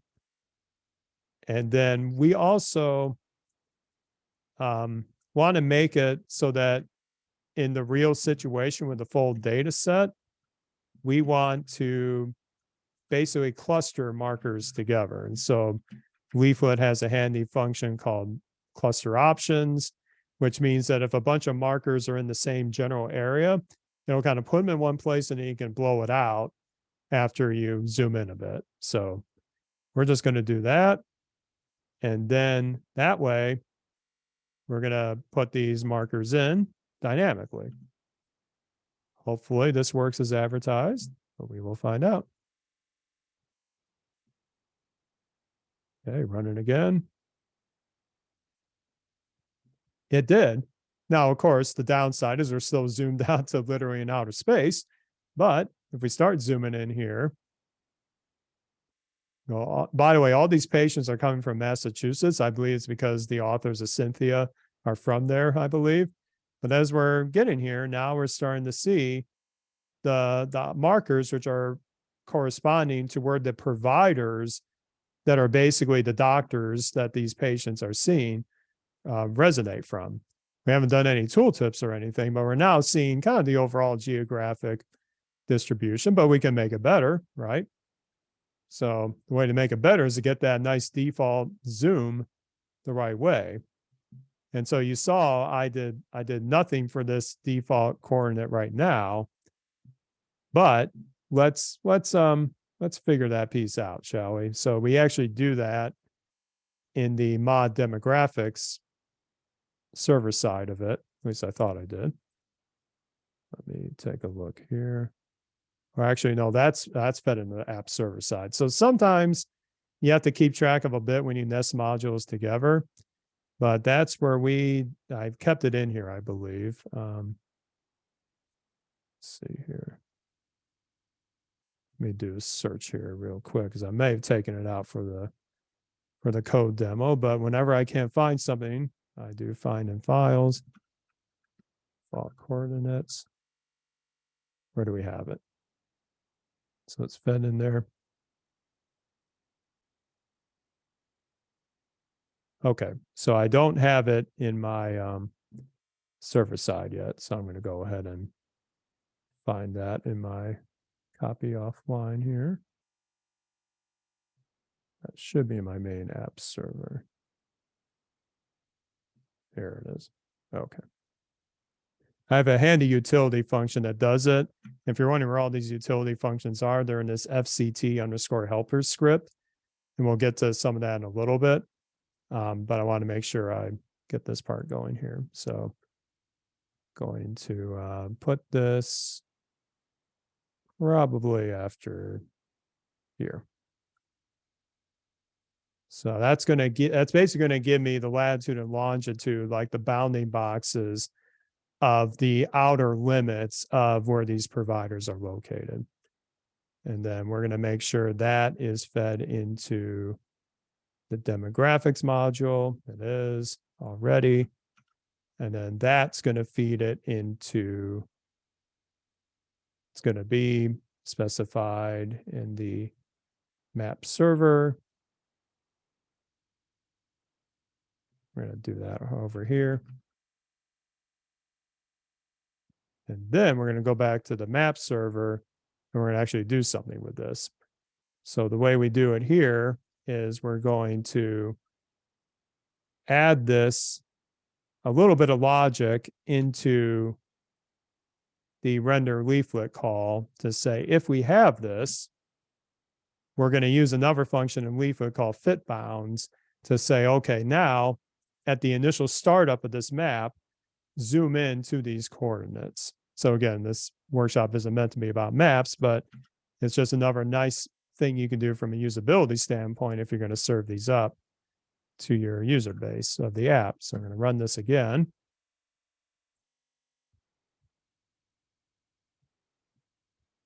And now you can see we're slightly better off. We're very much closer. Still, we could probably do some optimization to make it a little closer, but this is an interesting, now it's a somewhat better view. So that's a handy way to get, you know, a good distribution geographically on where these patients are landing. So again, nothing fancy here, but again, what you saw in the live coding part here is we built in a module from the start. I did a little copying of our examples to get a module inside another module. Sometimes this is a common workflow that I've dealt with a lot in my situations. So, so that was a lot to digest there. So we're at 11 o'clock now. We do have 1 hour to go. I'm going to do a little informal poll here, if you will. Maybe you can chime in on Zoom. Would you like to take another break, or would you like to plow through the rest of the material? Or would you like your 10-minute break? Maybe you could put your comments in the chat there. I'll keep an eye on that. I'm fine either way. Break? Okay. Yep. Let's take about a 5-minute break this time. We'll come back at 11:05 and then we'll round out the discussion with using databases and some optimization to your UI to make it a bit cleaner. So, okay, we'll break then and we'll see you in about 5 minutes. All right, I think we're resuming back from our break. Hope everybody's enjoying the content so far, and we're going to kick things back off with our next set of topics here. And amazing how fast time flies when you're doing Shiny. I can't believe we're already more than halfway through this. So we're going to go ahead and share my screen again, and we'll get back going here. Okay, so we want to, oh, sorry, hit the button here. So next, I do want to talk about another component that when I think of interfacing with Shiny and production workflows, that has been another very important topic or integration for a lot of my work. And that's been leveraging databases in my Shiny apps. Now I'm going to come, as you think about databases, you might have two different perspectives. If you're familiar with R and you're familiar with databases, you might come from a couple different, there may be more. But you may be on the situation of C3PO here where you know your SQL queries like the back of your hand. You can, launch those at a whim. And then you may have those like me that, yeah, I use SQL a bit, but I'm way more comfortable with the tidyverse like syntax with dplyr, maybe like R2D2 here. And I feel like, is there a way to have the best of both worlds? Well, absolutely there is. Luckily, the tooling in R for database interactions is really powerful these days.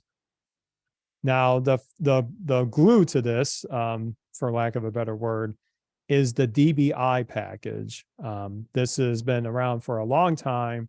It is providing a unified set of methods that interface R with database management systems, doing all the things that you would expect to do, from the connections to executing queries, extracting results, and even getting metadata where available. So again, that is the critical component to making a lot of this possible, what I've been doing in this app here.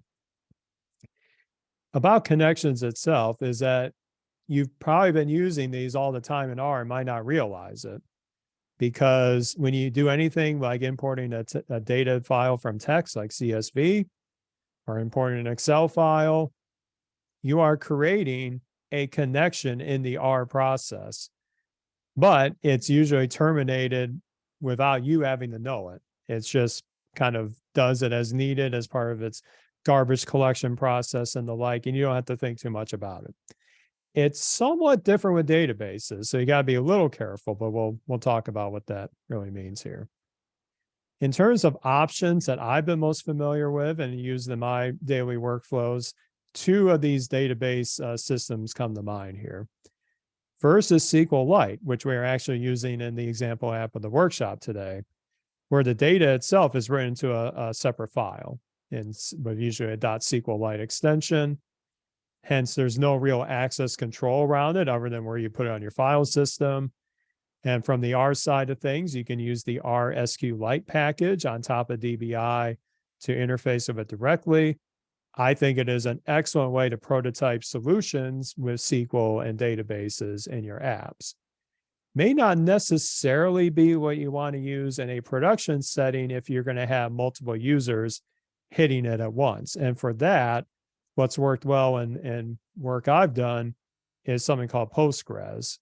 We're not going to cover Postgres today, but I wanted to throw it out there as an option where if you have an IT department or in your data science department with the ability to host the Postgres server on some infrastructure like AWS, that is a very highly performant way to support multiple connections, authentication, lots of other things, and that can be really helpful for a production workflow.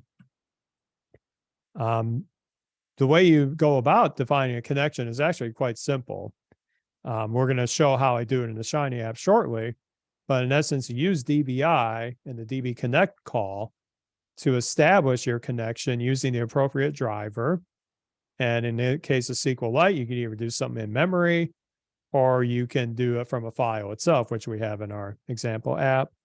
You can easily send data to it via DB write table. But the nuance here is make sure to clean up after yourself, so to speak, and disconnect it when you're done. Because if you leave too many of these connections hanging around, it can be a little bit problematic with memory kind of leaking out and things like that. But like I said, if you want to leverage dplyr, what you learned in the tidyverse to how you process data coming from a database, that's where the dbplyr package comes in. It gives you a way to automatically translate from the dplyr syntax to SQL statements without you having to do it yourself. And it has full compliance and interactions with DBI. And lastly, things are lazy by default. It's not going to actually execute the query until you want it or actually need to do something with it. And most of what you know from dplyr is supported out of the box. So for example here, I have a table in the database called sim patients, much like the built-in data that we saw earlier today. And the way to get to it is simply defining a table connection using dbplyr, the TBL function, with that same connection argument as the first argument, and then the name of the table in your database that you want to reference. And then you can simply then use dplyr logic from there. You can do a group by. In this case, we have ethnicity and do a simple count there. And had this been a large database, this would be highly performant and do the execution on the database itself. So you can get quick summaries, quick grouping, everything like that without too much fuss. It's very, very straightforward. Now, there is one little nuance here, is that in respect of Shiny here, is that there are logical ways that you can manage these connections when you're doing this solo, like in an R Markdown or Quartal document. You just clean up after yourself when you're done. But when you're in the Shiny context, especially in a situation of many users hitting your app at once, you're going to have many users creating these connections at once. That can lead to some degradation in your performance. And for that, I want to highlight the pool package, which doesn't get a lot of attention these days, but it is basically a way to abstract the concept of making these connections yourself.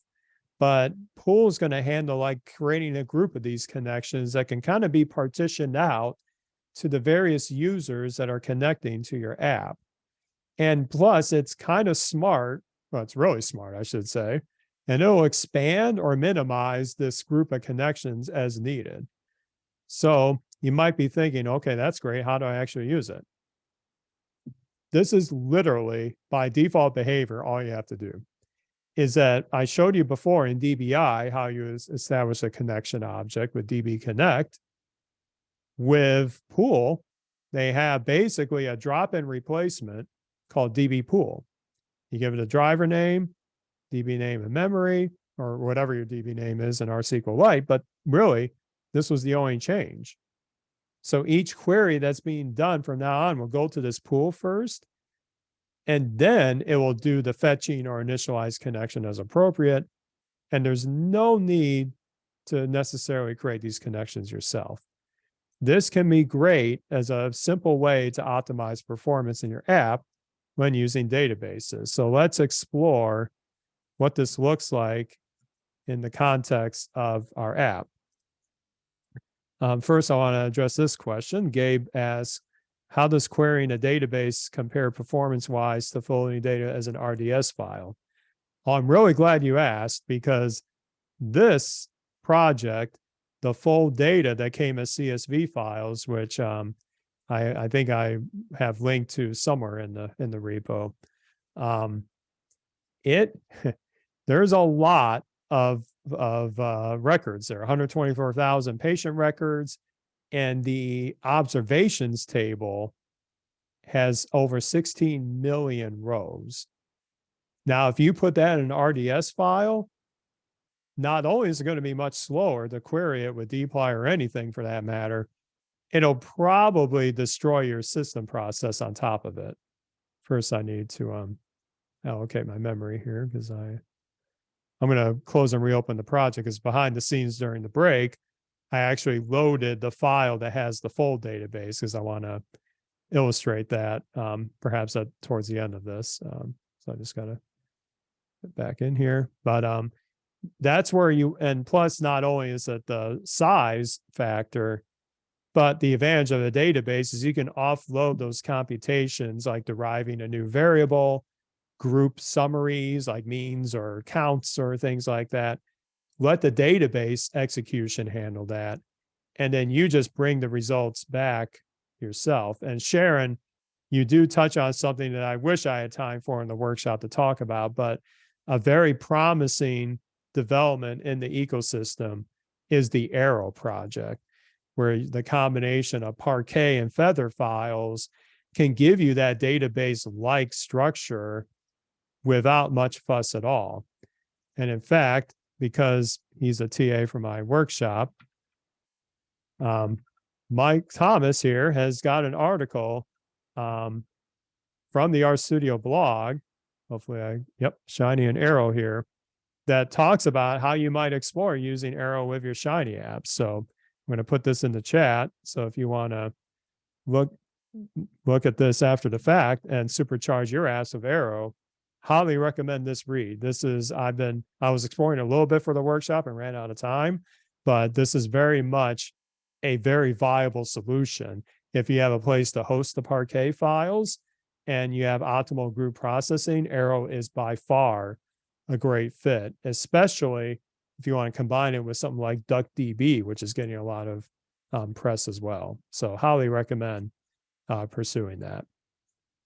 So back to how the app in here is leveraging databases. This will be a very quick walkthrough. I'm not going to do any coding on the fly here, but I want to show just how easy it was to get this set up, as well as how I might link a dev versus production mindset as I do it. So first, let's go to our app server again. And you'll notice I have this rather mysterious function called dbcon to create the connection object. Where did this come from? Well, that was a custom function I made based on some great advice on Emily Reeder's blog post from many months ago about how she integrated Golem with databases in her Shiny apps. And she helped create this very nice utility function that I basically shamelessly ripped off here. I call it dbcon. And right now I'm doing this in the context of like me developing the app. So I'm not using pool right here, but if I move this to production, I would definitely swap out the DB connect with DB pool instead. But I'm just doing this for illustration here, that if I'm in fact, I'll get to this lingo in a little bit, but the idea is that simply this is a wrapper to making the connection. But again, DBI, DB connect. And here I have a small version of the database, which we're using in this app today. But I do have the full version, which I have available for you to download if you want. Maybe you don't want to do it today. Maybe you want to play with this after the fact. It's linked on the workshop website in the instructions for setup. There's a direct link to it. It's 2 gigabytes. That doesn't seem like a lot in terms of like today's day and age of high dimensional data, but that's not a trivial size by any stretch of the imagination. So there are some tables there that, like I said, have millions of records. So, but that's what we would use in a production context. So what this function is saying is that if I detect that I'm running an app in production mode, which Golem has a friendly wrapper for to determine, then I'm going to load the full version. But if I'm in development mode, I'm going to load the small version for prototyping so that I can get the main logic situated first before I dive into the full-blown database. So this is a good combo of how you can use Golem built-in functions to abstract away maybe some of the friction you might have of manually changing stuff when you deploy an app versus when you're developing an app. These are things that even I'm personally trying to get better with, but I feel like Golem has given me ways to do that. So that's how I approach making the connections here. And then basically quite a few of my utility functions are using this connection object, this con, right away. So let's just take a look at one of these for filtering based on ages. Is I have this connection object as the first argument, and then the input that I get from the Shiny widget for what ages to get, and which categories to get, and then the reactive for the patient's data frame.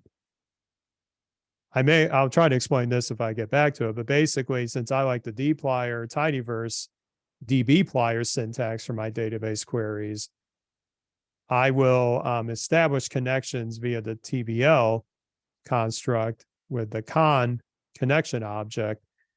And then in fact, I'm not really doing that here, am I? I have other functions where I am. Oh, there I am here. Okay. So I have a data frame that I'm going to be doing a query on, the patient's reactive data frame, doing simple filters depending on what input widget they chose or option they chose in the checkbox. One thing to note here is that I'm doing these filters here, but I am not requesting the full result yet. The output of this function is not the full result. It is the query logic to get to that result. That's a little nuance for Shiny, where you don't want to collect everything necessarily right away, but you want to do it when you need to. And when you might need to might be a situation like if we go back to the demographics module and we looked at maybe making this reactive to the map data frame. This provider's RC is actually a reactive of a query set of logic with dplyr. I'm going to do a little mutation here, and then I collect it now. Until you run that collect function, it's not going to actually do the processing. This is the same for things like SQLite, our Postgres, the DuckDB, Arrow integrations. It's all similar. It's not going to grab this stuff until you request it to be grabbed. You can use that to your advantage to optimize how your app launches and then only collect queries when you need to. So a little nuance there, but I'm starting to get the hang of it in some of my larger scale apps. So that's why in the example code, you see this kind of scattered throughout. And it's a pretty neat technique. Okay. So with that, that kind of covers my topic about database, because once you get the connection set up, if you're comfortable with the tidyverse, I think it's a really easy way to get that extra performance and minimizing the impact of large data into your Shiny app while still maintaining a lot of the skills that you learn with tidyverse data processing. So that's another technique that I use quite a bit in my daily work. So we're going to wrap up things with talking about design and user experience, because this is something that you, as somebody who thinks about production, might not necessarily equate with it, but I certainly do, because of a few situations I've had at the day job where things that I didn't expect to be as important ended up being a make it or break it for the life cycle of a project. Now, as you construct a Shiny app and you think about your experience that you're serving up, I admit in my beginnings, especially to start to build larger apps, I did things in my overall UI and overall logic that nobody would expect. And then they were so confused on how to use it. Such as you might see here in a couple of ways, like what in their brilliant mind would put an electric outlet in a sink? Or when you're navigating on the road to somewhere new and you're seeing all these different directions you can go, how do you help the user out to navigate that? That's where a lot of important principles that I did not necessarily come, native to me or naturally to me, I've kind of learned on the fly to make sure that my apps are not only doing something really sophisticated with maybe a statistical model or database pull and rendering, but to give it in a way that the user not only can easily understand where to go, where to click, but will want to use the app. Because if a user doesn't want to use the app, I hate to say it, it's probably going to die. So at least in the situations I've been in, not to sound too harsh, but I've been there. Now, of course, like me, you may not come to Shiny as a web designer, but the good news is there is a wealth of packages available in the Shiny ecosystem, some of which I'm using literally in the prototype right now for this situation. The best part is you can plug in favorite theme styles and the like, and you can go lower level with what you need if you need to customize things on the lower levels of web languages like CSS and JavaScript. But the one aha moment I had as I was building a lot of these is that this isn't always all about you. Remember, these apps are primarily probably going to someone else who may not know R very well and who may be experienced with other of those fancier web app, interfaces that they might use from other tools. Not to say the Shiny can't be just as fancy, but by default, Shiny UIs can be a little utilitarian. So you gotta think about, how can I give it the polished look, but also give them the polished user experience. So at a high level, what Shiny is doing is it's abstracting away you having to build raw HTML yourself. The select input, if you ran that in your console, would give you something like you see below. You will get the HTML with various attributes and CSS and the like to do a control, in this case, a little drop down select, of department choices, but nothing fancy. But of course, the best selling point of Shiny is that you don't have to build that yourself if you don't want to.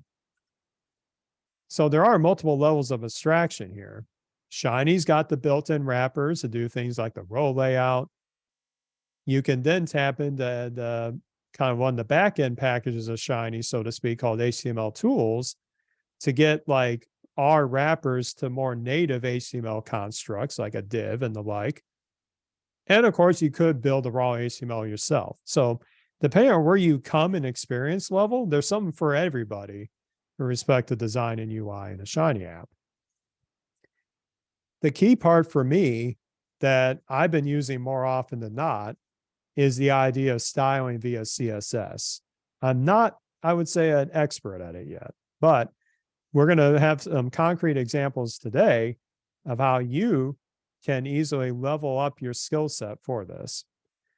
So what CSS is in a nutshell is a set of rules that define how this HTML that you're seeing on the screen is actually presented to you in your web browser. We don't have, obviously enough time to go on all the nuts and bolts of it, but it's got this idea for each selector or how to get to a certain element, the different properties that you can set, like color, font size, borders, things like that. And so if you want to customize CSS in Shiny, there's a few different ways to do it. You could literally put it at the top of your UI logic in the head of the HTML. That's via the tags package, the tags object that Shiny namespaces from the HTML tools. And you can give it some verbatim CSS in the style tag. In this case, it's going to make the background color blue and the font color white. And that's certainly one approach.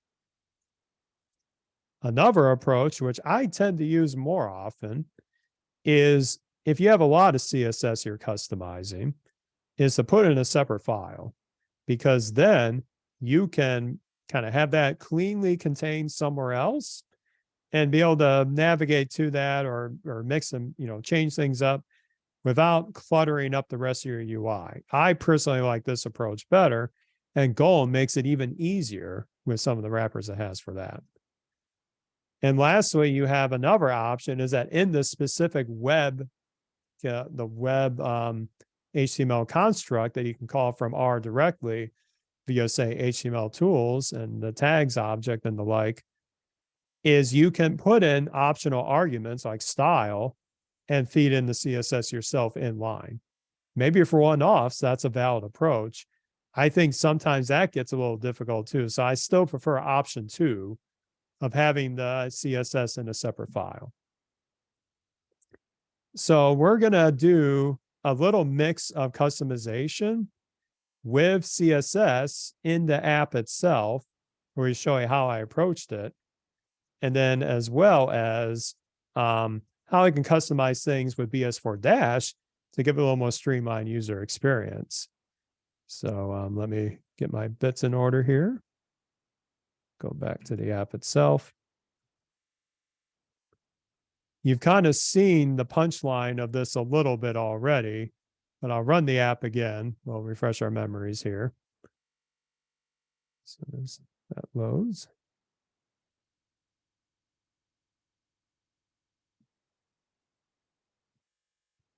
Now there's something in BS4 Dash that doesn't happen by default. I don't know if the author of BS4 Dash is still on the call here, but if I get anything wrong, he'll definitely correct me, I'm sure. But these info boxes don't have this increased font size right away. In fact, usually the font size for these metrics is the same as what you see here below. I personally didn't want it to be that small. I wanted the numbers to kind of pop out, so to speak, so that the person that's viewing this app can easily kind of visually grab it right away. Again, that's a subjective opinion. Not everybody's going to have that, but I wanted to customize that a little bit. So I want to show you kind of how I got there, because if I go back to the demographics module where we are doing this, the value box output is just a placeholder for where those boxes are going to go. But you see here, the value box function itself, in fact, we can see if we get the help for it, or have to do the thing I did before. Load that. ES dash, do the value box. We look at the help for value box. We've got the typical stuff that it lets you do, like change the color, maybe give it a footer, little elevation, the width that it contains in that overall container, and what the actual value and subtitle to put in there. There's nothing about font size in here. What if you want to do that customization like I did? How would you know where to go? So this is where it's not easy to show in slides, but I will run the app again and show you how you can find things like this in a, kind of more of like a data or an exploration mindset for when you know you want to customize something, but you're not quite sure how to get there. Well, in modern web browsers, there is a functionality called the inspector. I get shades of Inspector Gadget when I say that. But usually if you have an area where you know you want to customize it and you want to see where it is in the HTML that Shiny's showing up and maybe get the styles, CSS style around it, you want to launch the inspector. This can be done a couple different ways. It won't show up very well on the screen here, but there's an option in my right click called inspect. Now I'm going to go to here. Now for me, I put it on a separate window, so I'm going to try and grab that here, and I'll zoom in on this quite a bit. I know it's super small. Okay, let's try that. Okay. So I think I just broke my selection there. So let me have to relaunch it, but now it should launch with the bigger size here. If I right click that and do inspect, okay. This is going to look really intimidating at first. At least it did to me when I first started out with this. But this is the raw HTML that your Shiny app is showing up. And I wanted to get to the font size of these different numbers here. So you kind of see in this patience box, the highlighting is kind of changing a bit depending on where I am. So this inner has two things. It's got a simple text value of 198, and then it's got this subtitle, and it's got given a class called small box subtitle. Now, for the sake of illustration, what if I wanted to change that? Well, what's nice about the inspector is that on the right side here, or maybe it's on the bottom, depending on your browser you're using, you'll get this styles tab or something like it. And you can see the CSS that this element is inheriting. And you can actually experiment with changing stuff on the fly. So in this, we have a small box CSS container. And the P tag in HTML is just like the text tag, just like any ordinary text. It's saying font size 1 REM. REM is kind of like a relative unit. What if I want to bump that to 2? Look what happened. The patience now went up to 2. Now, I'm not as interested in doing it for that text. I was interested in doing that for the number right here. Sorry, my inspector went away. Now, this was given a class of inner. Now, this has its own class here. And this is where you'll see how I did this shortly, but it's did a font size of 2 REM. Now, this is like the first step. It's an investigation. You got your magnifying glass on. You're figuring out where the heck did that get customized. Now you know where it's customized in the CSS that BS4- is giving you. But how do you override that at runtime so that no user is going to have to go in the inspector and do it themselves? Nobody wants to do that. So let me show you how we got there. Let me first close this. And this is, again, I'm going to take advantage of both Golem and some of the great techniques that have been illustrated by members of the community to figure that piece out. So if I go to my O2 dev script, there is a way after you get through the module scaffolding to add custom CSS. And what this is going to do is it's going to bootstrap a file, much like how the module file was bootstrapped for that map earlier. And we can give it a name, and then it's going to put the file in the right place. And in fact, I'm going to do another one just to show you what the UI, what the experience looks like. So if I run that, it says file created in inst app www-ui2.css. And then you'll see it says it's automatically linked in this other function that Golem exposes. We'll talk about that in a little bit. But now I've got a blank canvas, so to speak, of where to put my CSS. Now, what I did for the style of those widget boxes is when I did this, a couple of weeks ago, app www, and then it made me this --ui.css. This is where I'll talk about this one in a little bit, but that inner class that I found in the inspector, all I did was I redefined it here to say, give me a different font size. So this is like a more specific definition to that class that will override whatever BS4- had in by default.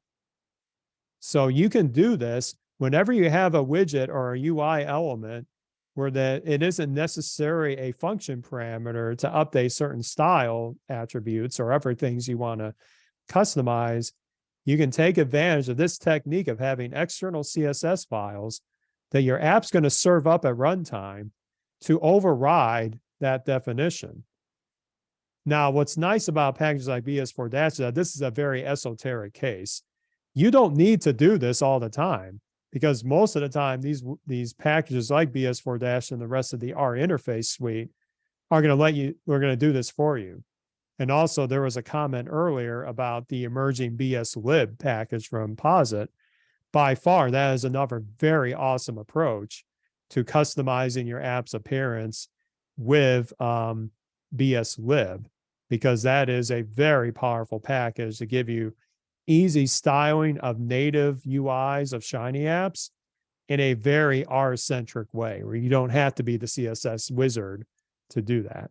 And actually, BS4- and other packages also have a equivalent that we'll touch on maybe in a little bit here. But this technique is once you get the hang of it, it's really powerful. And then if you want to figure out more about what did this Golem add external resources business is all about, if we go back to our directory in the app repo, and we look at app UI, which we haven't actually talked about very much here, but we're about to talk about it more in depth, is it by default gives you this Golem add external resources call. And it's got this stuff baked right in. First, it's going to say anything in the www subdirectory, which, to refresh your memory, was in this inst app www location. It's going to make sure that this is available to your Shiny app out of the box. And then also it's going to make sure that in the head of your Shiny app, the head partition of the HTML, it's going to bundle all that together for you, so that then automatically any CSS styling that you do here, sorry, my overhead light just went out, battery drained. It will put all this for you so that you don't have to worry about, oh, I got to feed in that path directly. Golem's going to take care of this for you. That's a really promising development in this space to make sure that you can just concentrate on getting that style ready to go, and then just use Golem to your advantage to bootstrap all of it. Really underrated technique that I really like. So that's a very interesting use case. Now, let's go back to the app itself. We have one more design experience thing that we're going to touch on here that I think can give a really, you might say, streamlined approach to how we organize our UI. So first, let's run the app again, refresh our memories here. Maybe it's fine to keep these widgets up here for the date range, the age, and everything like that. But actually, I kind of want to put it somewhere else. I want it somewhere where if this was going to apply to different tabs in my interface, I want it to be somewhere that's visually easy to find and available throughout the app's organization here. So with that, I'm going to be inspired by a recent talk that was at our Studio Conf by Greg Swinehart from Posit's Shiny team. He's their resident designer, web designer. He gave an excellent talk about how you might approach design as a Shiny developer and some of the principles that he likes to help make the user experience and user interface more polished. And we're going to put a couple of that in practice here, leveraging BS4 Dash to help out. What I want to do is I want to move these 3 widgets here somewhere else. I want to move it over here. And not only move it over to the sidebar, I want to make it so the user can show it or hide it at their leisure. So how will we do that? So again, taking advantage of BS4 Dash, we're going to jump right back into the app UI side of things. And we're going to look at this sidebar here. I'm going to swig of water first. Right now, all we have is a menu, a sidebar menu. That's basically the placeholder to put all these different tabs that you might want. And we have something called simulation summary, which we've been working on. So the ID is tabs. We don't really do anything with IDs today, but if you want to do some interactions from the server side on the sidebar, you could do that. We just have one menu item here. Well, that's fine. But let's spruce things up a bit, shall we? So first, what I want to do is I want to give it a header to distinguish this area of the app sidebar. I'm going to call it filters because this is going to be those widgets that we have in here. And then I'm going to simply give some additional menu items. So in the sidebar menu, there's a handy function called menu item where you put basically what you want that. Well, what I thought only was permissible to put the tab name of the interface. But guess what? You can do more than that. So what we're going to do here is we're going to make a new menu item. We're going to call it timeline. And then we're going to give it an icon to give it a little style here. And so you see this a lot in Shiny UI stuff, especially with action buttons. We're going to give it a little calendar icon. This is going to be that date widget.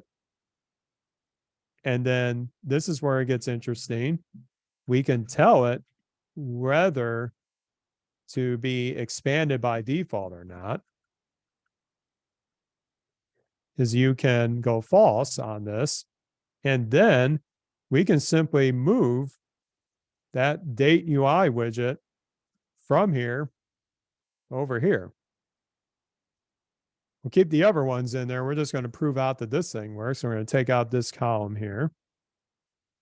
And we're going to run the app again and make sure that my little movement worked here. And then let's take a look here. There's our date range. It fits nicely. I'll get to how I made it fit nicely in a little bit. But now, if the user doesn't want to see it, they can expand it out and contrast. It's a really neat little polishing there. So why don't we do the same thing with the other ones? It's very straightforward. We're going to do another menu item. We call this patients.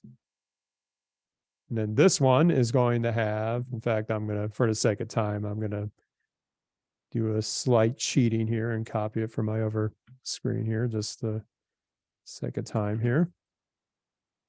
Now we've got these 3 here for the patients and the encounters, which is that group checkbox. And then I want to close off this section, so to speak, visually by giving another header. I'm going to call this views. And then now this is going to be basically the same thing as before. There's nothing really anything different here. But with a very low set of friction, now I can get rid of this entire row of stuff because I'm going to make sure that the demographics widgets and the map are now front and center when we present the app to the user. Oh boy, what happened here? Let's see. I imagine it's either a missing comma. No, missing. Let me take a look here. The dangers of copy and pasting, right? Let's see.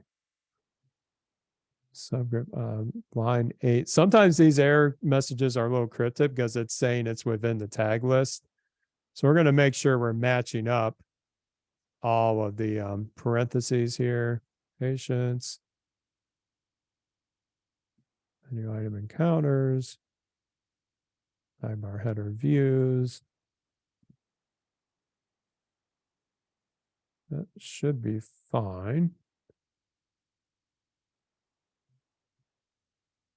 Okay, well, we'll go back. We'll undo this and go back the old way just to. This is an advertising forget. Exactly right, Mike. Exactly right. Exactly. Can only cover so much. You can only do so much manually. Exactly. Exactly. So we're going to do away with the rest of them here. Just make sure the thing works again. And then I do have a cheat code, so to speak, to make this really work that I'll probably implement here in a couple of minutes. But let's make sure that's. So yeah, that's back to normal. We got the timeline right here. So I'm gonna cut to the chase and kind of show you with the time we have left some of the other enhancements. But since we're running low here, I'm gonna take the code and I'm gonna use a different branch to get the code from. So you may be wondering what the heck I'm talking about. If I go back to the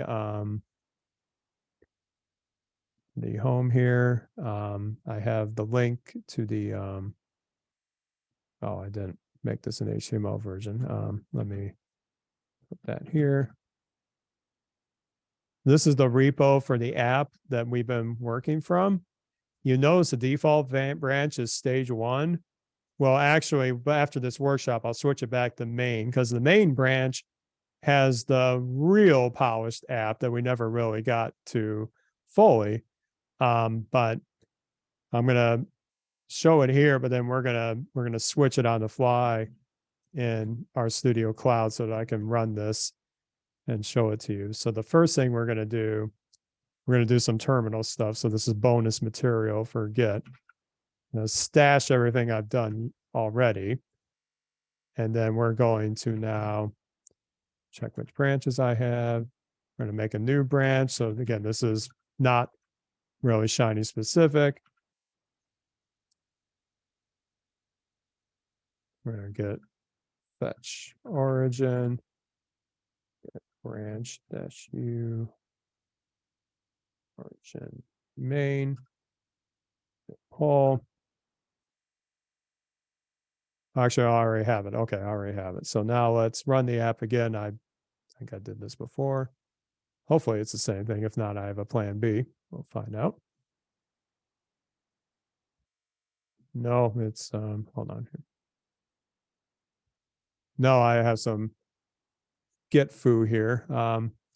Okay, this is a little bonus material for all of you. I'm gonna go back to what I was using for my cheat code, so to speak, and we're gonna show VS Code in action for a little bit. That's what I was using to actually develop most of the content here. Let me get the app going here, and then you'll see exactly what I'm talking about.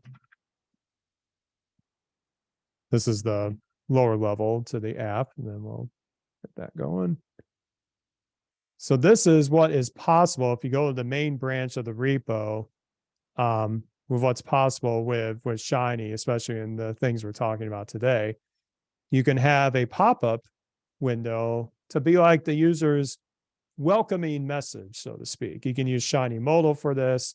It's all in the repo of the app, where you can launch this on startup. to say, okay, show this modal, and then they can dismiss it. It's another little nicety enhancement. And then, like I said, we can have all the widgets here, have all easily expandable and contrastable. And other things that we didn't get to is even in the map itself, we can do some nice things with BS4 dash to have click events of the user profile for the provider to see how many patient visits they had and the like. Very easy to do. And of course, Plotly is one of my favorite things to do for visualization of plots. I apologize we didn't get to it today, but you can easily have dynamic, interactions. We can minimize the map widget here. Little tricks like this, everything that we've kind of talked about in terms of the principles, make it so that this app, even in its stage right now, is on its way to looking really production friendly. A clean dashboard UI, widgets that are neatly organized in an area that's easily accessible or hidden based on what the user wants to do, and to have different tabs for the different parts of the app.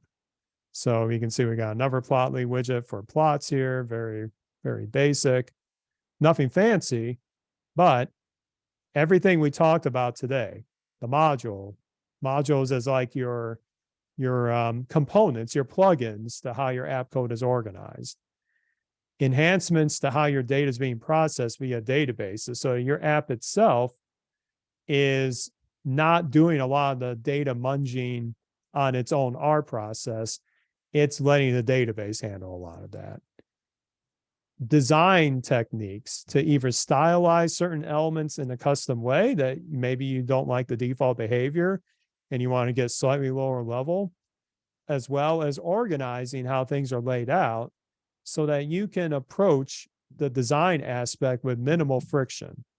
You don't have to be a proficient web designer to be good at design with Shiny, because on top of packages like BS4 Dash and others in the R interface project and the upcoming updates to BS Lib that have been so powerful coming up, we have wealth of community resources to level up that skill set as well, from both the production side with the Engineering Production Shiny book by Colin Fay and the team at ThinkR, as well as outstanding Shiny user interfaces by David Grandjean, who's on the chat here.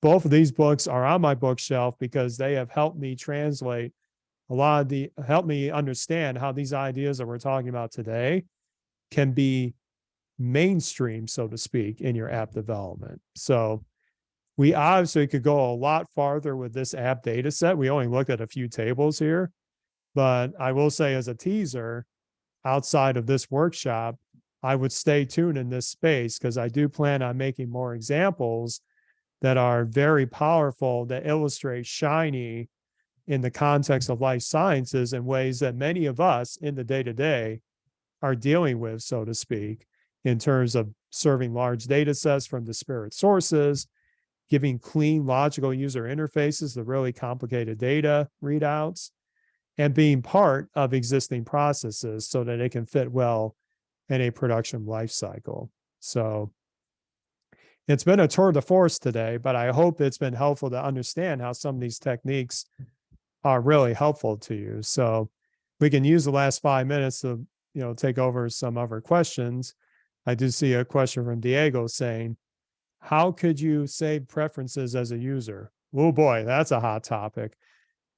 Shiny itself has the technique called bookmarkable state, which I'll do a quick plug by going to shiny.rstudio.com. This can be helpful if you think the user preferences are something that is more about how the app is laid out to them or what inputs they selected and the like. That's one option. And the other option is if you have something like a database that's being shared, you could easily write key things to a database and save some of their feedback that way and bring it back when they log on if you're tying it to like a hosted authenticated solution like Postgres and the like. So you can go pretty easy with it or you can go really in depth with it. But I have done both and they both have their advantages and disadvantages. But that's another workflow that I think is grossly underrepresented in this space, is how to manage user feedback, how to manage user default behavior. I think that's a very underrated area. So stay tuned in in this space as well.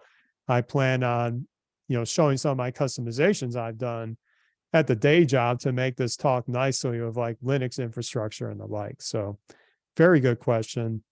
I wanted to give maybe a couple minutes, maybe to my awesome TA here, Mike. Any parting words to our audience about how you think Shiny production looks to you? I don't think so. I would guess I would just say that, we all are at varying different levels of our knowledge of Shiny. I hope that everyone was able to get something out of it, but if you've been using R for any amount of time, hopefully you've come to realize that, like we have, that you're always going to be learning. So what we showed you here today, some of it might be relevant a year from now, but some of it might be totally revamped. And that's sort of the nature of open source, because everyone is trying to improve the ecosystem, especially in Shiny, as best we can on a day-to-day basis. So just continue to attend workshops exactly like this, continue to look out across posit.co and all of the different resources that we have available for us around open source R and Shiny, and just keep learning. That's my advice. Love it. That's exactly why I've been involved in a lot of these efforts to not only learn in the trenches, but also try to learn out loud, with not only sharing some of my experiences online. To be honest, this workshop was pretty much a hybrid of some foundational principles and maybe my adventures in live coding. But a lot of times I get insights from the community as I do this. So lots of great feedback out there. Many of the fantastic community members are on this call right now that have helped me out immensely. But also, if you have feedback on things that you'd like to maybe see in a future workshop that we do in this, or even future content that we do about Shiny in general, is please get in touch with me. And Mike, I'm sure you'd love to hear from the audience too. We love to talk about Shiny with everybody. So you can see our links in the slides here.